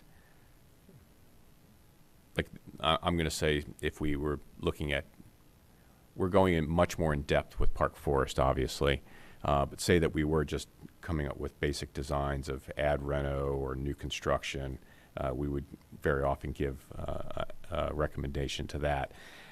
Where something like Fairmount or what to do with Park Forest, there very often we wouldn't give a recommendation. And the Okay. reason being is some of that is really a decision by you as a district and a community of, it's difficult for the architect coming into the community and saying what you should or should not do with Fairmount or the existing Park Forest. Give you those options, discuss them as a community, and then make a decision as a board, potentially. And some of those might be, that might be more also longer decisions of, you may not necessarily make those decisions in the next few years. So. No, that's helpful. I thought that's what the answer was going to be, but I was just curious because sometimes an external look at a situation can actually be really helpful. So I just, not all the time, but sometimes, and so that's where the question. I'll leave it at this, and it's maybe more of a direction for you as the board of directors. Ultimately, if you would want us to make an outside recommendation, we would. But really, that needs to come from you. At this time, we're following Mike's direction of, it's probably more appropriate to show you the possibilities with those two facilities as an example, and then you to talk as a community how you want to proceed. But if the board would say, we want that outside recommendation, we would provide that. Yeah, and where that question came from was the location. That was a big decision for our district, as you remember. And, Crabtree did give us a recommendation about the location, and that was incredibly helpful for me as one of 9 board members. That was incredibly helpful. So I guess to Mike, I would just throw it out there that maybe that could be a conversation, I don't know, in facilities committee or something to see if we, and again, it's a recommendation. It's not that we would have to do it. So, but anyway, if that might be helpful or not. So that's just an idea for future agenda. You should also know that at Park Forest Middle specifically, stormwater management may help dictate what we can or cannot do with that site. So just throwing that out there. Or may necessarily. Right. Yeah. Okay, number 3. Is there a plan, or maybe this has already happened and I'm just unaware, to hire a construction management company for this project, as we did for the high school and the 3 elementary schools? Is that something that we might want to talk about or do, or has that already happened? We will make a recommendation to hire one for Park Forest Middle School or Mountain Inn Elementary. We feel as though it's small enough, the physical plan will handle it internally. Okay. And time-wise, when does that happen, that we would want the construction management company to come in and start to be involved? For Park Forest Middle specifically? For Park Forest Middle School? Yeah. Another 6 to 8 months, I would say. From now? From now, yeah. Oh, okay. Yeah, we want to start to have those conversations because we want to have somebody on board in the design phase. Not a heavy lift in the design phase, but at least have them chosen so that they are aware and can help, help along. I think that's comparable to the high school project. I think they came on during design development of the project. Okay. I was just curious because I thought I hadn't heard about that, but sometimes I miss things, so that's helpful. Number 4, Jeff, when you were talking about the possible delay or delays that could happen due to, different municipalities and permits and things, that got me thinking about, is it still, the supply chain issues, were quite bad post-pandemic, as we all know. Is that kind of gotten better, or is there a reasonable chance that could slow things down for this project, for Park Forest Middle School? I think there's actually 2 parts in that question. First, the municipalities and approvals. I just want to clarify. Actually, the municipalities, we're going to be meeting with the code office on Thursday. Everybody has actually been very engaging with us. So first, I want to compliment, especially if anybody's listening, on that process. But I am, frankly, our team is going to go in conservative with the administration, with all of you, on a time schedule, just so that we don't get ourselves backed up and create a problem. It's better to be, sort of create a conservative plan for getting through that process. If we can speed it up, we will definitely do that. But starting there. As far as the supply chain, it's difficult. Some things have gotten a lot better since the pandemic, and some things are still difficult. Roofing is back to normal. That's no longer an issue, and that was something that really contractors could not deal with because they couldn't even get pricing till 9 months or 12 months later after they had bid a project, which was causing inflation. The flip now is we're having issues with generators, with main electrical distribution panels, things of that nature. And unless you're a national disaster designation, you can't push yourself up in the supply chain. It doesn't matter if you're a school system or a hospital. You just sort of have to go with when it shows up. Again, what we try to do is we're trying to be a little conservative on that planning. That should not be as much of an issue with Park Forest because roughly we're looking at around a 2-year project, and the building won't be occupied during that construction. It won't be in additions and renovations where, say, we're trying to bring half the building online within a year. Then that becomes a challenge. Actually, I think there's more of a challenge probably on Mount Nittany Elementary because it's going to be a shorter time period for some of the equipment. So, but it's something we're tracking and discussing, and don't be surprised if we do come forward and want to have a conversation with you at some point during construction. So just I guess the one thing I'll say to you is when we identify the problem, we will make the administration aware of it, and if it needs to come up to the board, we will do that, okay, and talk about solutions. Those are all my questions. Thank you. Thanks. Debbie? Yeah, I have 2 questions. Since for most of us, this is the first time seeing these plans, could you just walk us around the main floor? I'm sorry. That's okay, because I can't, I can get a pretty good guess. The slide that we were on was great. Yeah. Can I add to that? Because my question was about that too. I didn't make it to the steering team.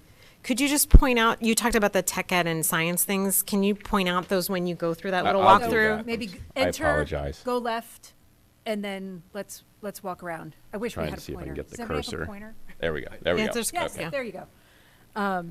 Okay, I'm sorry. Sorry to butt we in were front. trying No, to that's move, okay. We were trying to cover a lot of information for you. Yeah, do you have a pointer that might work just a little better? Okay.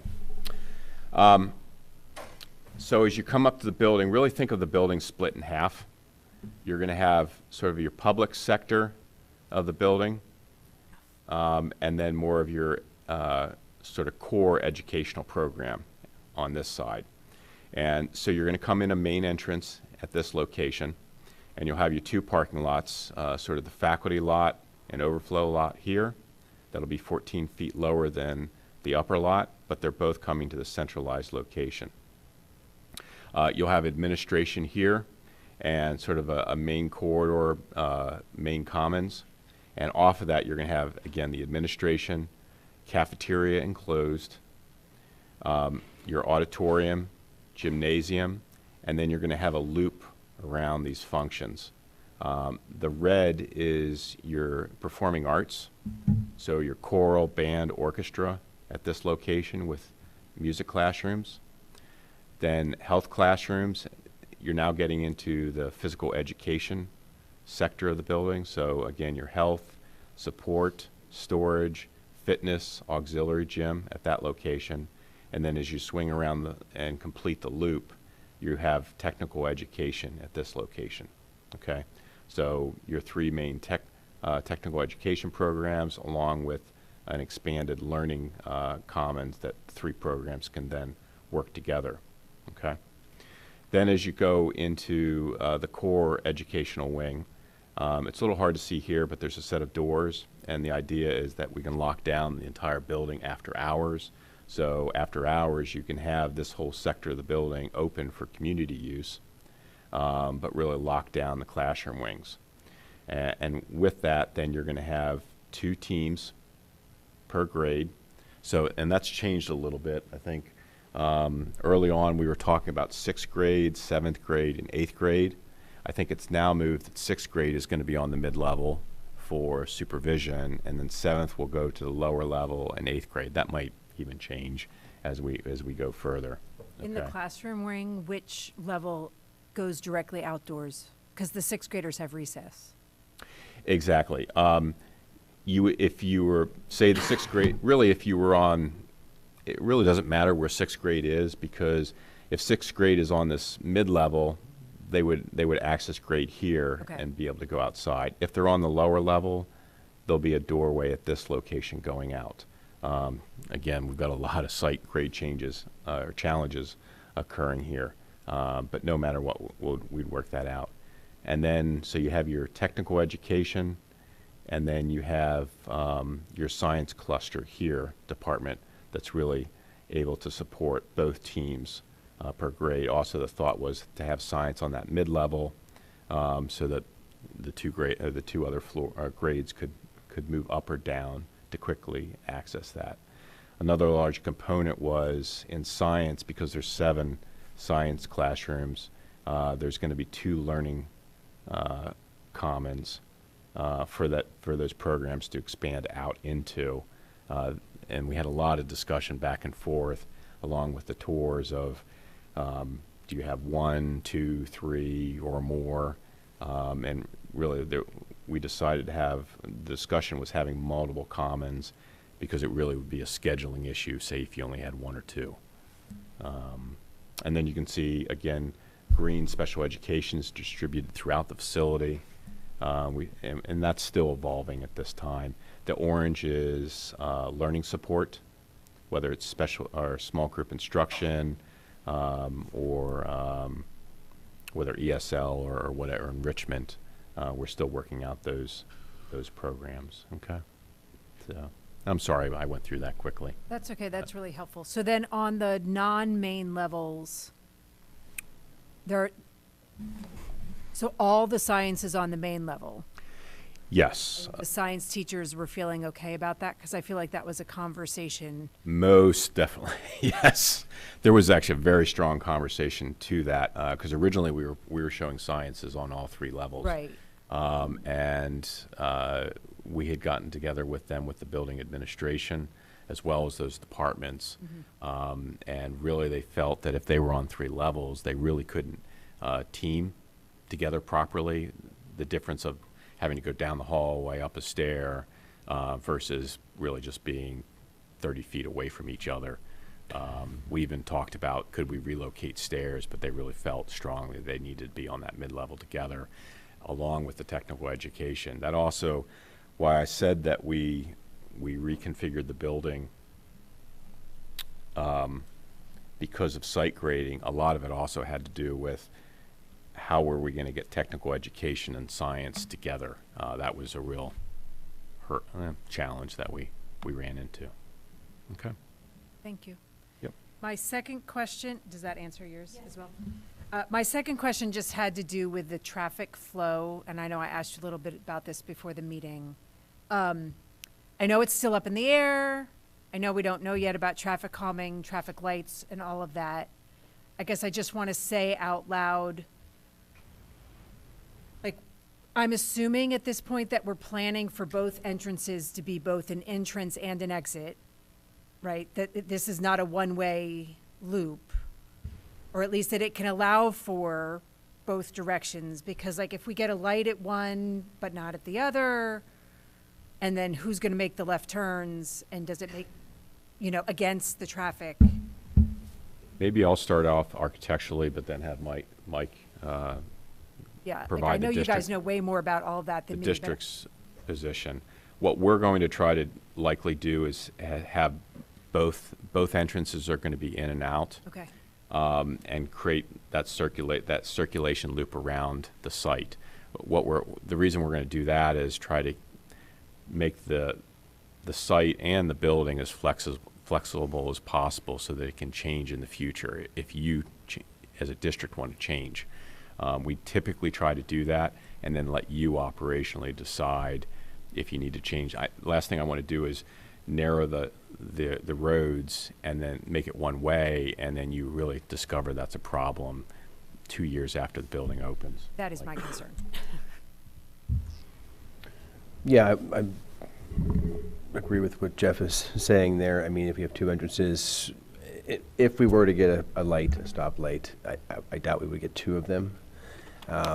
So that being said, it's kind of still up in the air. Our traffic study will really help us determine what that looks like. We were asked at the last community forum about potentially a turning lane, which we don't know that either right now. So again, the traffic study will have to come out first.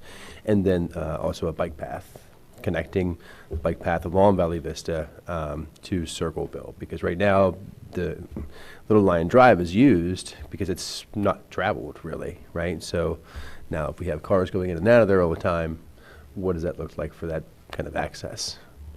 So all good questions and all things to come with the traffic study. Thank you. Dan? Yeah, I have a question about the middle level of the building. Mm-hmm. We'll go back to that one. So when we look, the areas that are circles are the common areas for like technical education, for science, so on and so forth, right? But there are classrooms that are on the other side of those areas. I know one of the big concerns we've heard from teachers in the current middle school is some of them don't have enough natural light. Should we flip those? Like, are some of those classrooms that are on the other side of the common area, are they going to have enough natural light in there? So we're having that Okay. discussion right now. So assume that this plan is continue to evolve, that we're not, I guess I'm countering myself a little bit. I said we were going to be working out more things like mechanical, but we may be flipping some spaces, things of that nature. There's some advantages of having those commons outboard. And, you know, if we glass entire walls between those spaces that are going to interact anyways, we saw that on a few of the tours. And I think everybody that was on those reacted very positively to that. So we may take this configuration, or we may flip some of those spaces as we move forward. Cool. So again, with input from the district. So. Thank you. Okay. That's a good question. Sometimes we did see in, on the tours that I know not everybody got to go on, some of those common area spaces, if they use like the garage doors to the classroom, so the interior classrooms had glass garage doors, and then the common space had windows. So even though they were distanced from the light, you had a sense of openness and a sense of daylight. So I know design-wise they've had some creative ways to work through that, but I'm sure you'll work with That's exactly what we're planning right now, and some of the discussion is by inboarding those commons, it can make it more discipline specific. And so those are some of the challenges, and we just have to decide what people you as a want. district, what you guys want to do. Yep, So, that makes okay. sense. That's a good question, Dan. And certainly that's a very, very, very important issue for that community is daylight, for sure. So we want to make sure we meet that need. Yep. Anybody else have any questions on this? I have a quick Yeah. further one. So do we have any idea when the traffic study, when we'll get that back? Not currently, but I would expect within the next 2 months. I don't have a hard date, is what I'm saying, but I would expect within 2 months. Okay. All right. Thanks very much, Jeff. I wish I had made the steering team, so thanks for that Okay. little bit. That's really helpful to have that little extra Thanks update. for everybody's time this evening. Thank you. Have a good summer. You too. You too. Doing all that nitty gritty work. So up next, we're going to have some policy updates, and Michelle Simpson and Linda Pierce are going to join us at the table for those. We've got 6 policies coming out of the Policy Development Committee.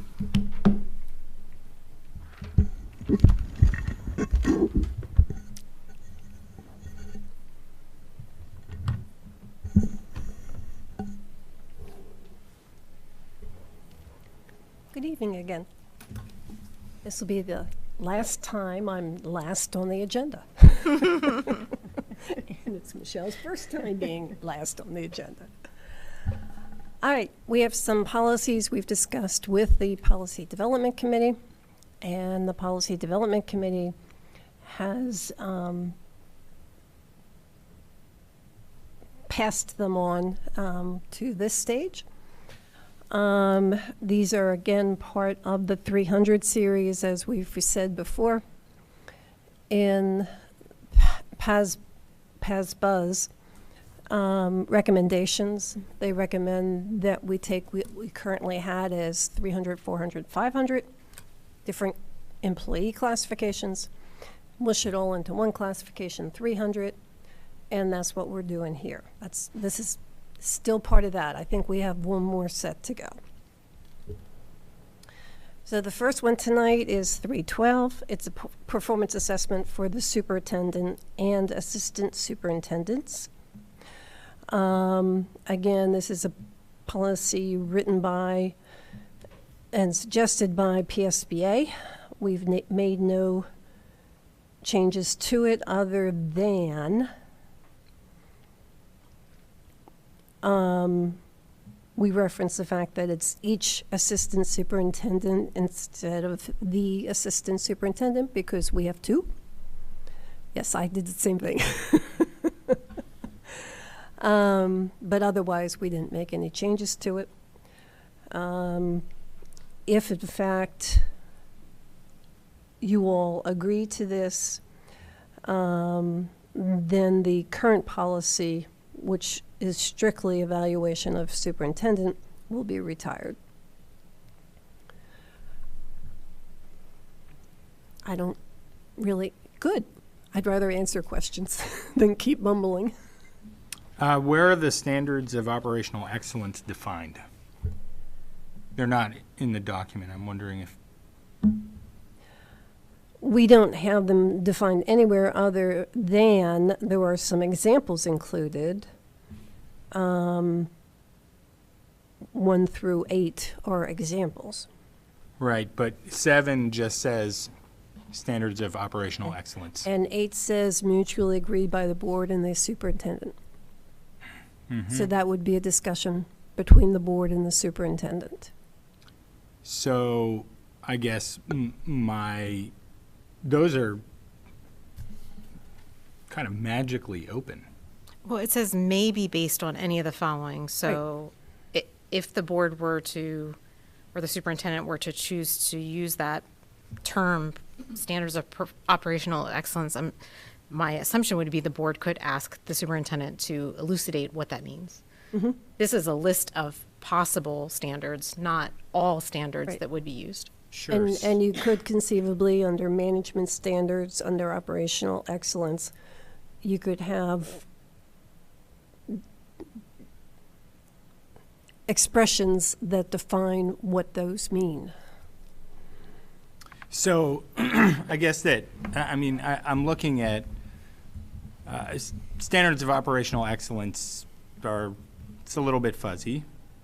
Maybe Yeah. that's good. It I gives you a lot suppose- of leeway. I suppose that's up to the board, and whether they even want to include them when they do an evaluation. You could, as a board, if we say maybe based upon any or all of the following, you could just choose one, Correct. okay? Or none. So that's a choice. And then any additional criteria deemed relevant and mutually agreed to by the board and superintendent or assistant superintendent, but because it may be based on it, once again, there's just a lot of fuzziness here that I just think is kind of worth pointing out. The whim of a board, a board could say, you know what? It doesn't matter if it's mutually agreed upon. We're not going to mutually agree upon anything and throw it out. Or, I guess, choose to weight each of these on any given year in some even ranked order if they wanted to. So, Well, I would suggest the second step, should the board pass this policy, would be for the board and the superintendent to sit down and talk about what this evaluation should look like. And once you have an agreement, we can post it as an administrative regulation if you choose. so that would be guidance.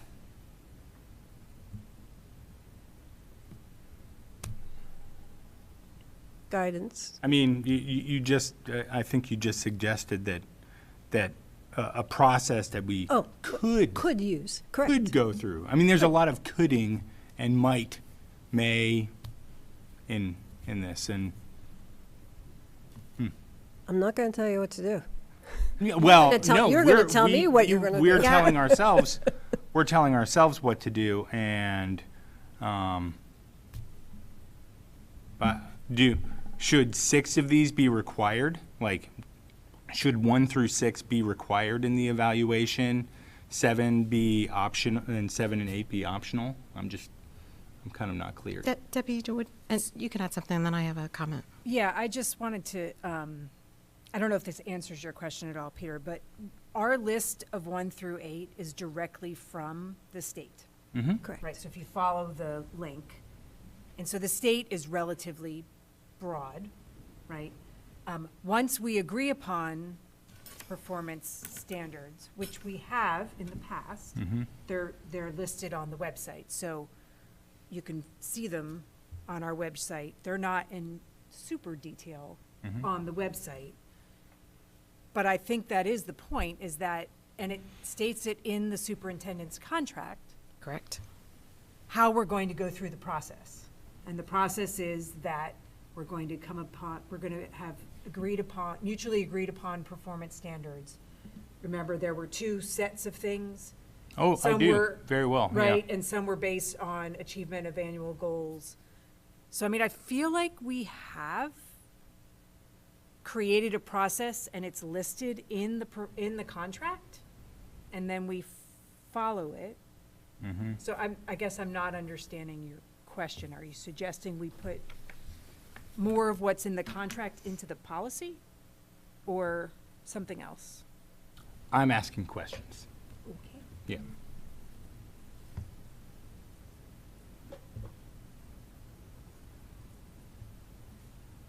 That was my question. I wasn't really sure what the desire was.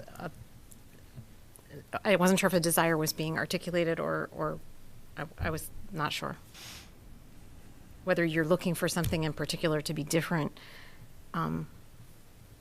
for this item at a future evaluation I guess or discussion. that, you know, standards of operational excellence is so, and maybe the board, I don't necessarily have a really strong opinion about this, but standards of operational excellence, who's defining the standards of operational excellence? Because a board can get taken over by a group of whoever, you know, and say, you know what, I think that's not operational excellence. And if we don't have a set of criteria, if we don't define what operational excellence means, then it becomes very subjective.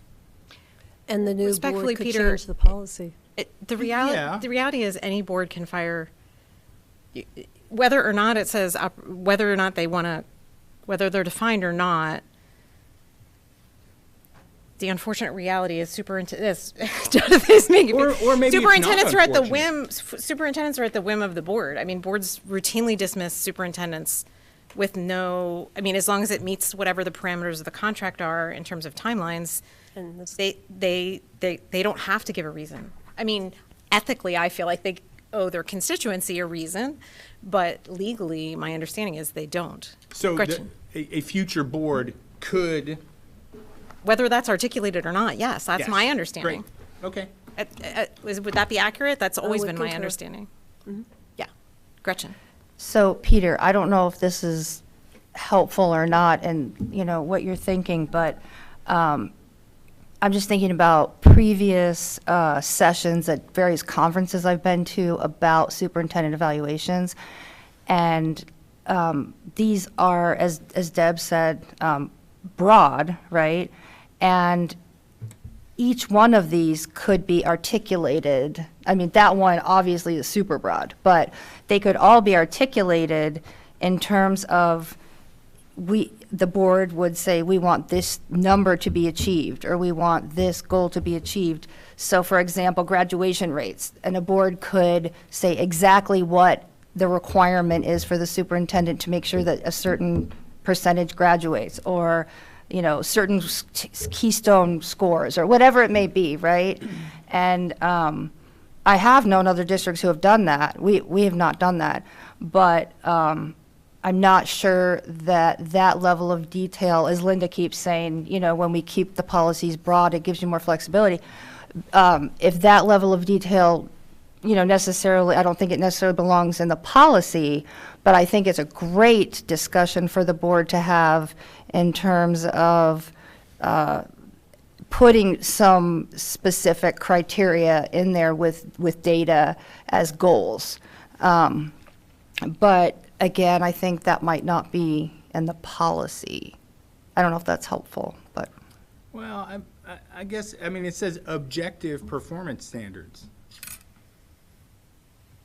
Some of these are just, some of these are objective. Some of them are apparently not.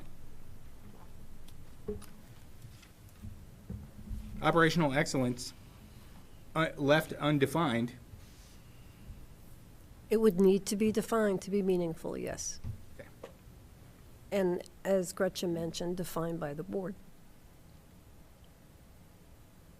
Yeah, so I guess that I would just strike the word objective. Well, it comes from statute, so it's challenging for us. Well, then we shouldn't have subjective measures in here. What word objective do you want to take out? Shall include objective performance standards mutually agreed to in writing, and then if we have these things at the end, any additional criteria, those are not objective.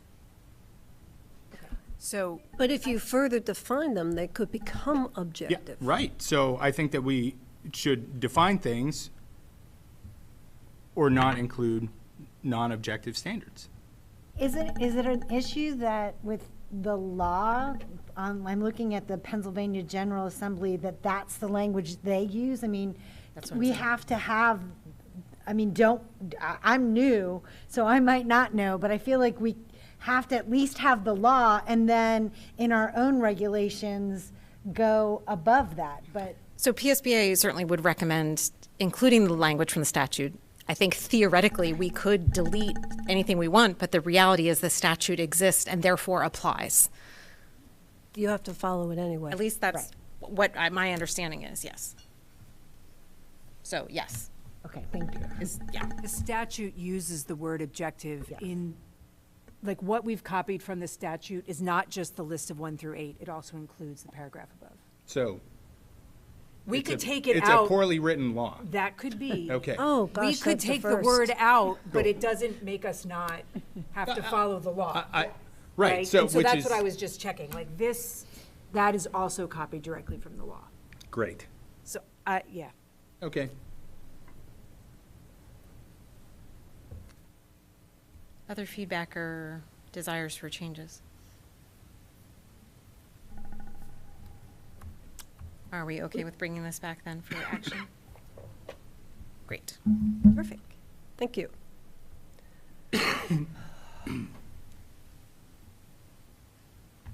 And we have 313, which is evaluation of employees. And Peter, you're probably going to have similar thoughts, although we don't have actual objectives written down in here, but it is very broad. I can share with you the policy that we finalized this year, and I'll share it with you, if you don't mind, after the meeting, because I have to find it, make it a PDF, and send it to y'all. But it'll be an example for you of what we did with this language to make a performance evaluation that we think is meaningful. I had fewer quibbles Okay. with this one. I think that the opening sentence is a kind of statement of like an idealistic statement about what evaluation is, but it's fine. That's what we hope it Employee is. evaluations are optimistic, yes.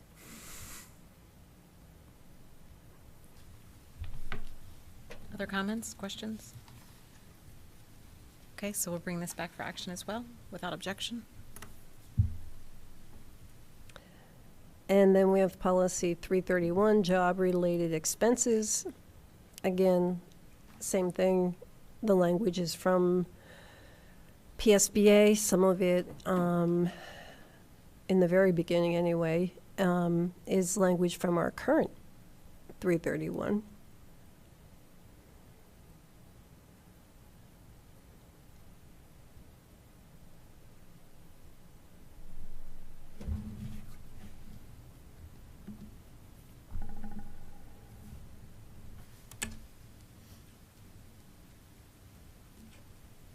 Any thoughts or questions?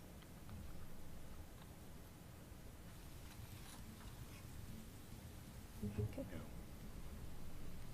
So we'll pass this one on for action as well. Sounds good. 332, working periods. Same spiel. This is from PSBA. And tries to walk on both sides of the exempt employee for whom we do not count hours and the folks in non-exempt positions in which we are required to count hours.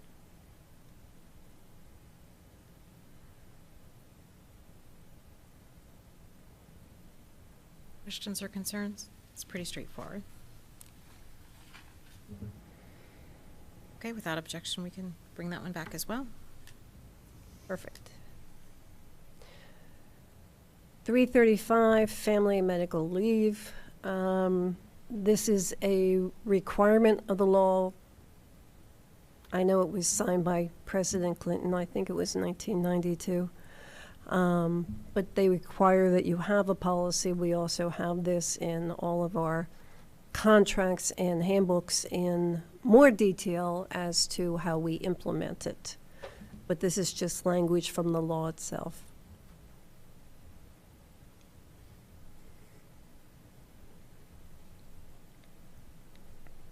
Questions? Okay. Now, this one. Drum roll, last one. Last one for Linda is what I mean. Also for us tonight. It may be a little shocking, but nobody got it. Electronic. 81511. Again, this is recommended by the cyber attorneys that Justin Hetrick works with. And we basically took what they said and have put it into our policy format. But it talks about what we are allowed to search, when we're allowed to search electronic documents, electronic equipment, et cetera, whether it's district-owned, if it's personally owned. So it just gives the legal requirements for searches. Uh-oh. Justin, are you here? Please? Dun, dun, dun.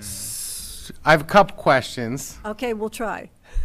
All right, so the first one, and maybe I missed it when I was reading over this a couple times, or maybe it's somewhere else. Do we have a policy in place for personal electronics for employees of the district? We talk about personal devices for students, but we need to make sure, I think we have something in writing. Doesn't this apply to both? It just, the other Yeah. part that talks about personal electronic devices talks about searching a student's personal electronic device. Well, the first paragraph talks about students, staff, and community. Can you tell me what page you're on? Yeah, so you go, it is page, Bottom of page 6 is Yep. searching a student's personal device. so it goes into those, which I have a couple questions about that specific portion, but when I read through it, I didn't see anything about personal devices for employees.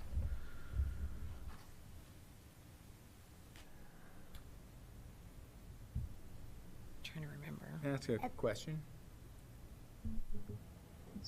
Because in the second paragraph, maintain safe, secure learning environment, blah, blah, blah. This policy applies to all electronic devices and online communications owned, operated, or controlled by the district, as well as to personal devices and online communications that are used on school property, connected to district resources, or in connection with school-related activities. So that is like the universal set. Right, so that covers everything. And again, broader is probably better to, we have a little more. During the meeting, we had this conversation, so I'm really glad you pointed out that particular passage, because we did talk about that passage and what that meant in terms, right? I'm remembering that correctly? So yes, Okay. that is the passage. Thank you. That answers your question. Peter found it. That answers question one. Yeah, I think students were just more articulated for the Yeah. And especially as it relates to discipline, because that's kind of the opening salvo of that section about So there's only, evolution of policies. I'm sorry. No, that's fine. There's only one portion in here under the student's personal electronic device section that mentions contacts with a parent or guardian, and that is only if you can't get the device unlocked. I think if you're seizing the student's personal device, I think an outreach to a parent needs to happen, whether it's locked or unlocked. I think we need to be specific in the policy with that, my personal opinion. But I think parents need notified that we're going in their child's phone.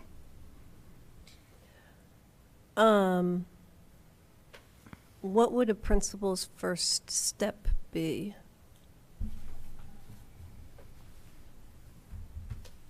I would say it's best practice to always inform the parent if you're doing any type of a search, physical or Right. technology. As a former principal, I was very hesitant to search a student's phone due to the sensitive nature of what could possibly be on that, especially at the high school level. So I've never hardly ever engaged in searching a student's phone.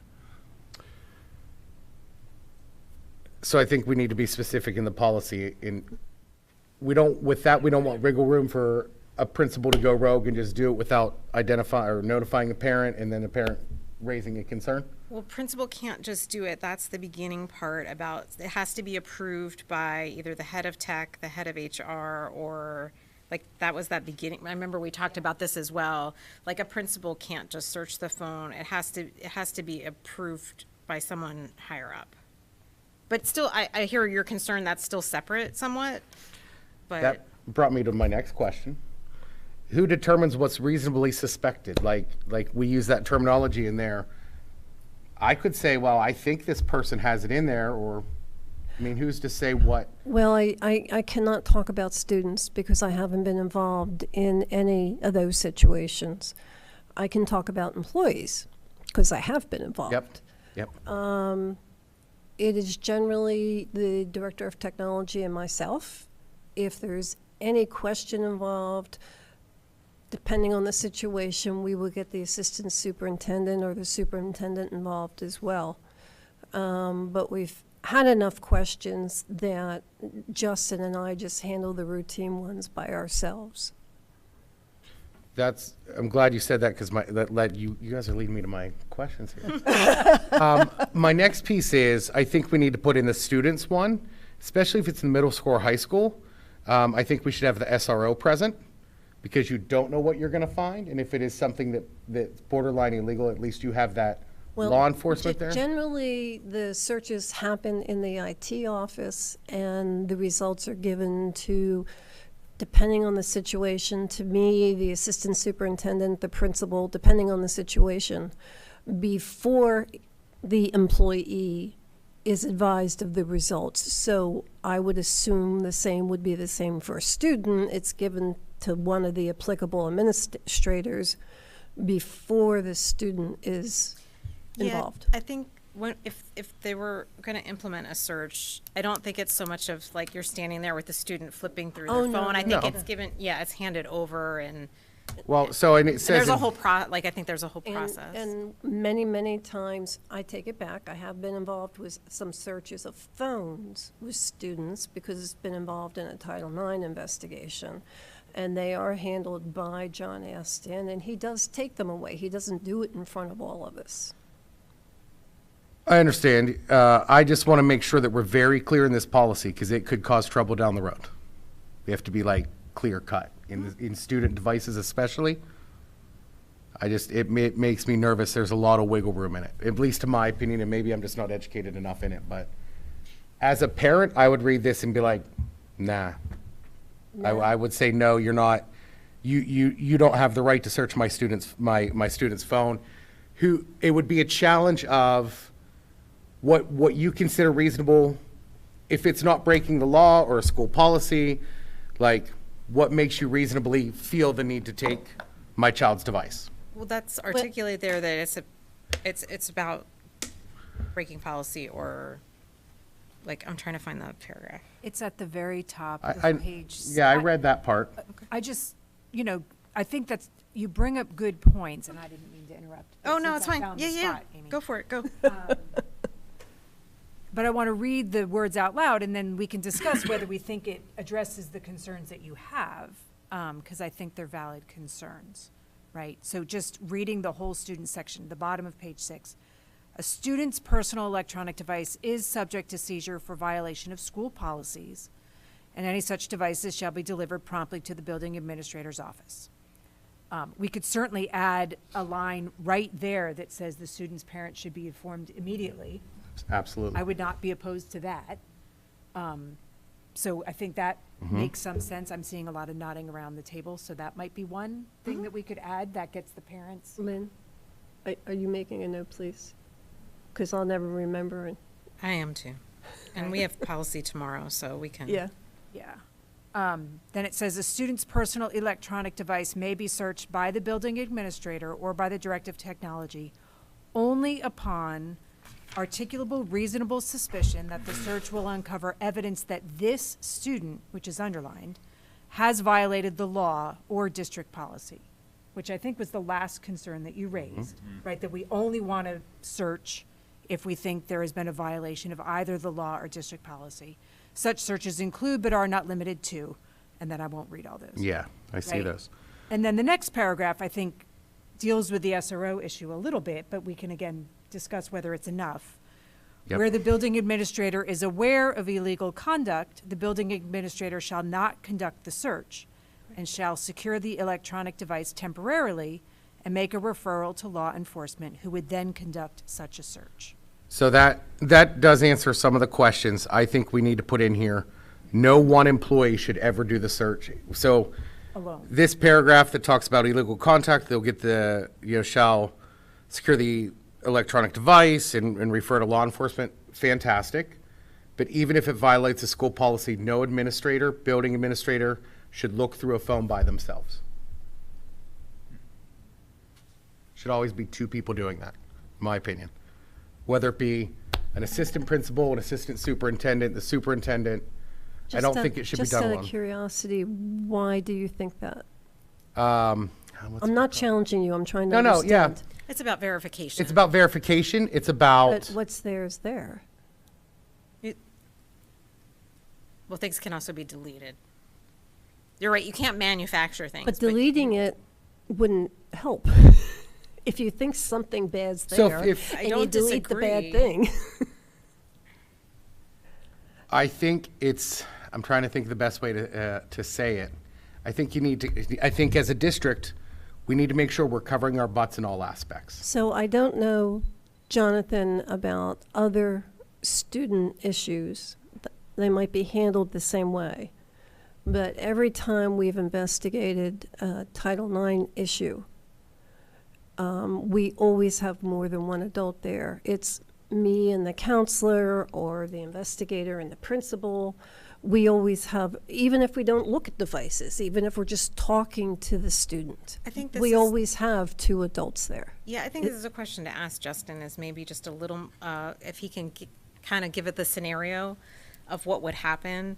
Because like we said earlier, my thought would be a principal would mainly just secure the phone until IT could get involved to document and appropriately do whatever search. That's kind of what we've discussed as typical, but Right. maybe Justin can just kind of give us a point by point, like when a principal says a phone needs to be searched, this is what happens, and then we could align that better potentially with the policy or Well, and there's a difference between flipping through the phone and searching the innards. right. 'Cause Yeah, that's well, I where- don't that's know. where- To that's where Dan's Justin point, I don't gets think a involved. principal should even be like Well, opening the phone but to look at anything necessarily unless there's a formal process, Well- which you would think there would be because we're only Right. doing it if there's a severe, In this usually a if code of it's that conduct seve- infraction and or if a it's legal that infraction. severe, we've given it to Aston. Correct. So, But this policy, as it's written right now, gives the building administrator the power to look through it by themselves. A student's personal electronic device may be searched by the building administrator or by the director of technology. Okay, we'll look at tightening that Yeah. up too, yeah. assuming everybody else agrees. Well, I just wonder what the administrative regulation is. right? Like what the administrative guidance might be around this, because if there's administrative guidance that has procedure built into it, so it doesn't have to, so that we don't have to articulate everything, but something that Justin and company have written so that, you know, the principal knows what they are, or what they are to do. I would want to, I guess, just a little bit more clarity on that, which I think is just another version of what Amy was saying. To Yeah, the, we to the probably best need of to my kick it knowledge, back. to the best of my knowledge, we didn't have anything else written. Yeah, it was pretty new, and I think it's very reasonable to take it back to policy for another iteration and potentially talk a little bit more about that. Yeah, Carlin, And I what- think a lot of the questions that's being raised now, Justin was there to answer, and he Yes. was able to walk us through it. Yeah. But not being with Justin, I do see Dan's point. He wants it stated, but he was there last time, and we did raise a lot of the questions that you're raising now. Yeah, and I just don't want to, in trying to write the one policy, then constrain Justin. Right. And so I think having you there and Justin there, I think would be a great way Yeah. to get the best minds. Yeah, I don't know that we can, we won't necessarily have him tomorrow, but He we will- could slot it, we can slot it for He's out later. of town, and he'll be out of town tomorrow. Yeah. Okay. Yeah, but maybe the following policy meeting, we could potentially slide it on, and Dan, if you're free, or you Oh, want a hybrid absolutely. in, that would maybe, answer some of your questions, and we can make sure we get your questions right. And I'm not trying to be a pain. I just think No, when it's it comes to searching students' personal electronic devices, we have to be very careful. Linda, Justin brought this from cybersecurity sources, right, not PSBA? Correct. Yeah. But it was It's sources. It's the council. It was, It's the tech council. but I think it was it was. Yeah, yes. It's a it- school-related it- tech it's- council. it's Yeah, a- it's not it's a industry, school- it's a school. Because I council. remember asked that where the source was, yeah. Yeah, oh, no, they've been active. Gosh, Nicole was our director of IT when I first heard about it. Gotcha. I All just right. want to highlight one last thing, because several of us, myself included, have used the phrase, like, flipping through the student's phone. And I think the policy makes it clear that people can't just flip through the student's phone. That last paragraph in that section, so it's on maybe the middle of page 7, the scope of any such search of a student's personal electronic device is limited to the areas where evidence is reasonably suspected. I love, and So I just want to appreciate point that one, that yeah. out verbally out loud for anybody who's listening that didn't read the whole thing. Like, we are not talking about just randomly looking through somebody's phone, hoping to find something. And that's why You have to have a thought of what happened. You have to have a reasonable suspicion. You have to have specified exactly what you're going to look at, and then you look in that space. Yeah. That's why I think the two district employees, because you only have one looking at it, and then suddenly that student comes back and says, well, they were in this app or that app that pertains to nothing, there's, can be some accusations there that can muddy the waters, but if there's two district employees and you have backup that says, we didn't touch that app, or we weren't in your Snapchat, or whatever it may be. Yeah. Valid points. Yep. All right, so we'll take that back and we'll just get a couple clarifications, see what specificity we may or may not need to add, and See, we had to have one with the conversation. of course. Well, and not surprising, it's tech. I mean, that's a pretty new policy Oh, for yeah. us, so yeah. Like a whole new realm, so. All right, any other things for the good of the order on policies? Good. Thank you. Thanks. Thank you. Carlene, did you have one, or, oh, no, okay. I thought I saw it out of the corner of my eye. All right, so that concludes information items. Next on the agenda is an opportunity for board members to provide an update on their committee assignments. We can start with the IU, Central Intermediate. Nothing Haven't new met. to update. Okay. Ed Foundation is me. We had a meeting. We covered the results of Center Gives campaign, which was a nice little sum. We went over some of the basic finance and fundraising, some of the plans moving forward. It was really some basic things and a little bit further follow-up from Maroon and Gray, so nothing earth-shattering to share. Next, we have CTC Local Advisory Committee. Carlene? Or Aaron this time? Okay. Yes, so I attended a meeting on June 4th. We went over the Perkins Improvement Plan. It's, I think, the second year in a row that we've had a Perkins Improvement Plan, which is a little Dr. Morton kind of explained to us how that process works, and I may seem like I'm picking on the state because I am.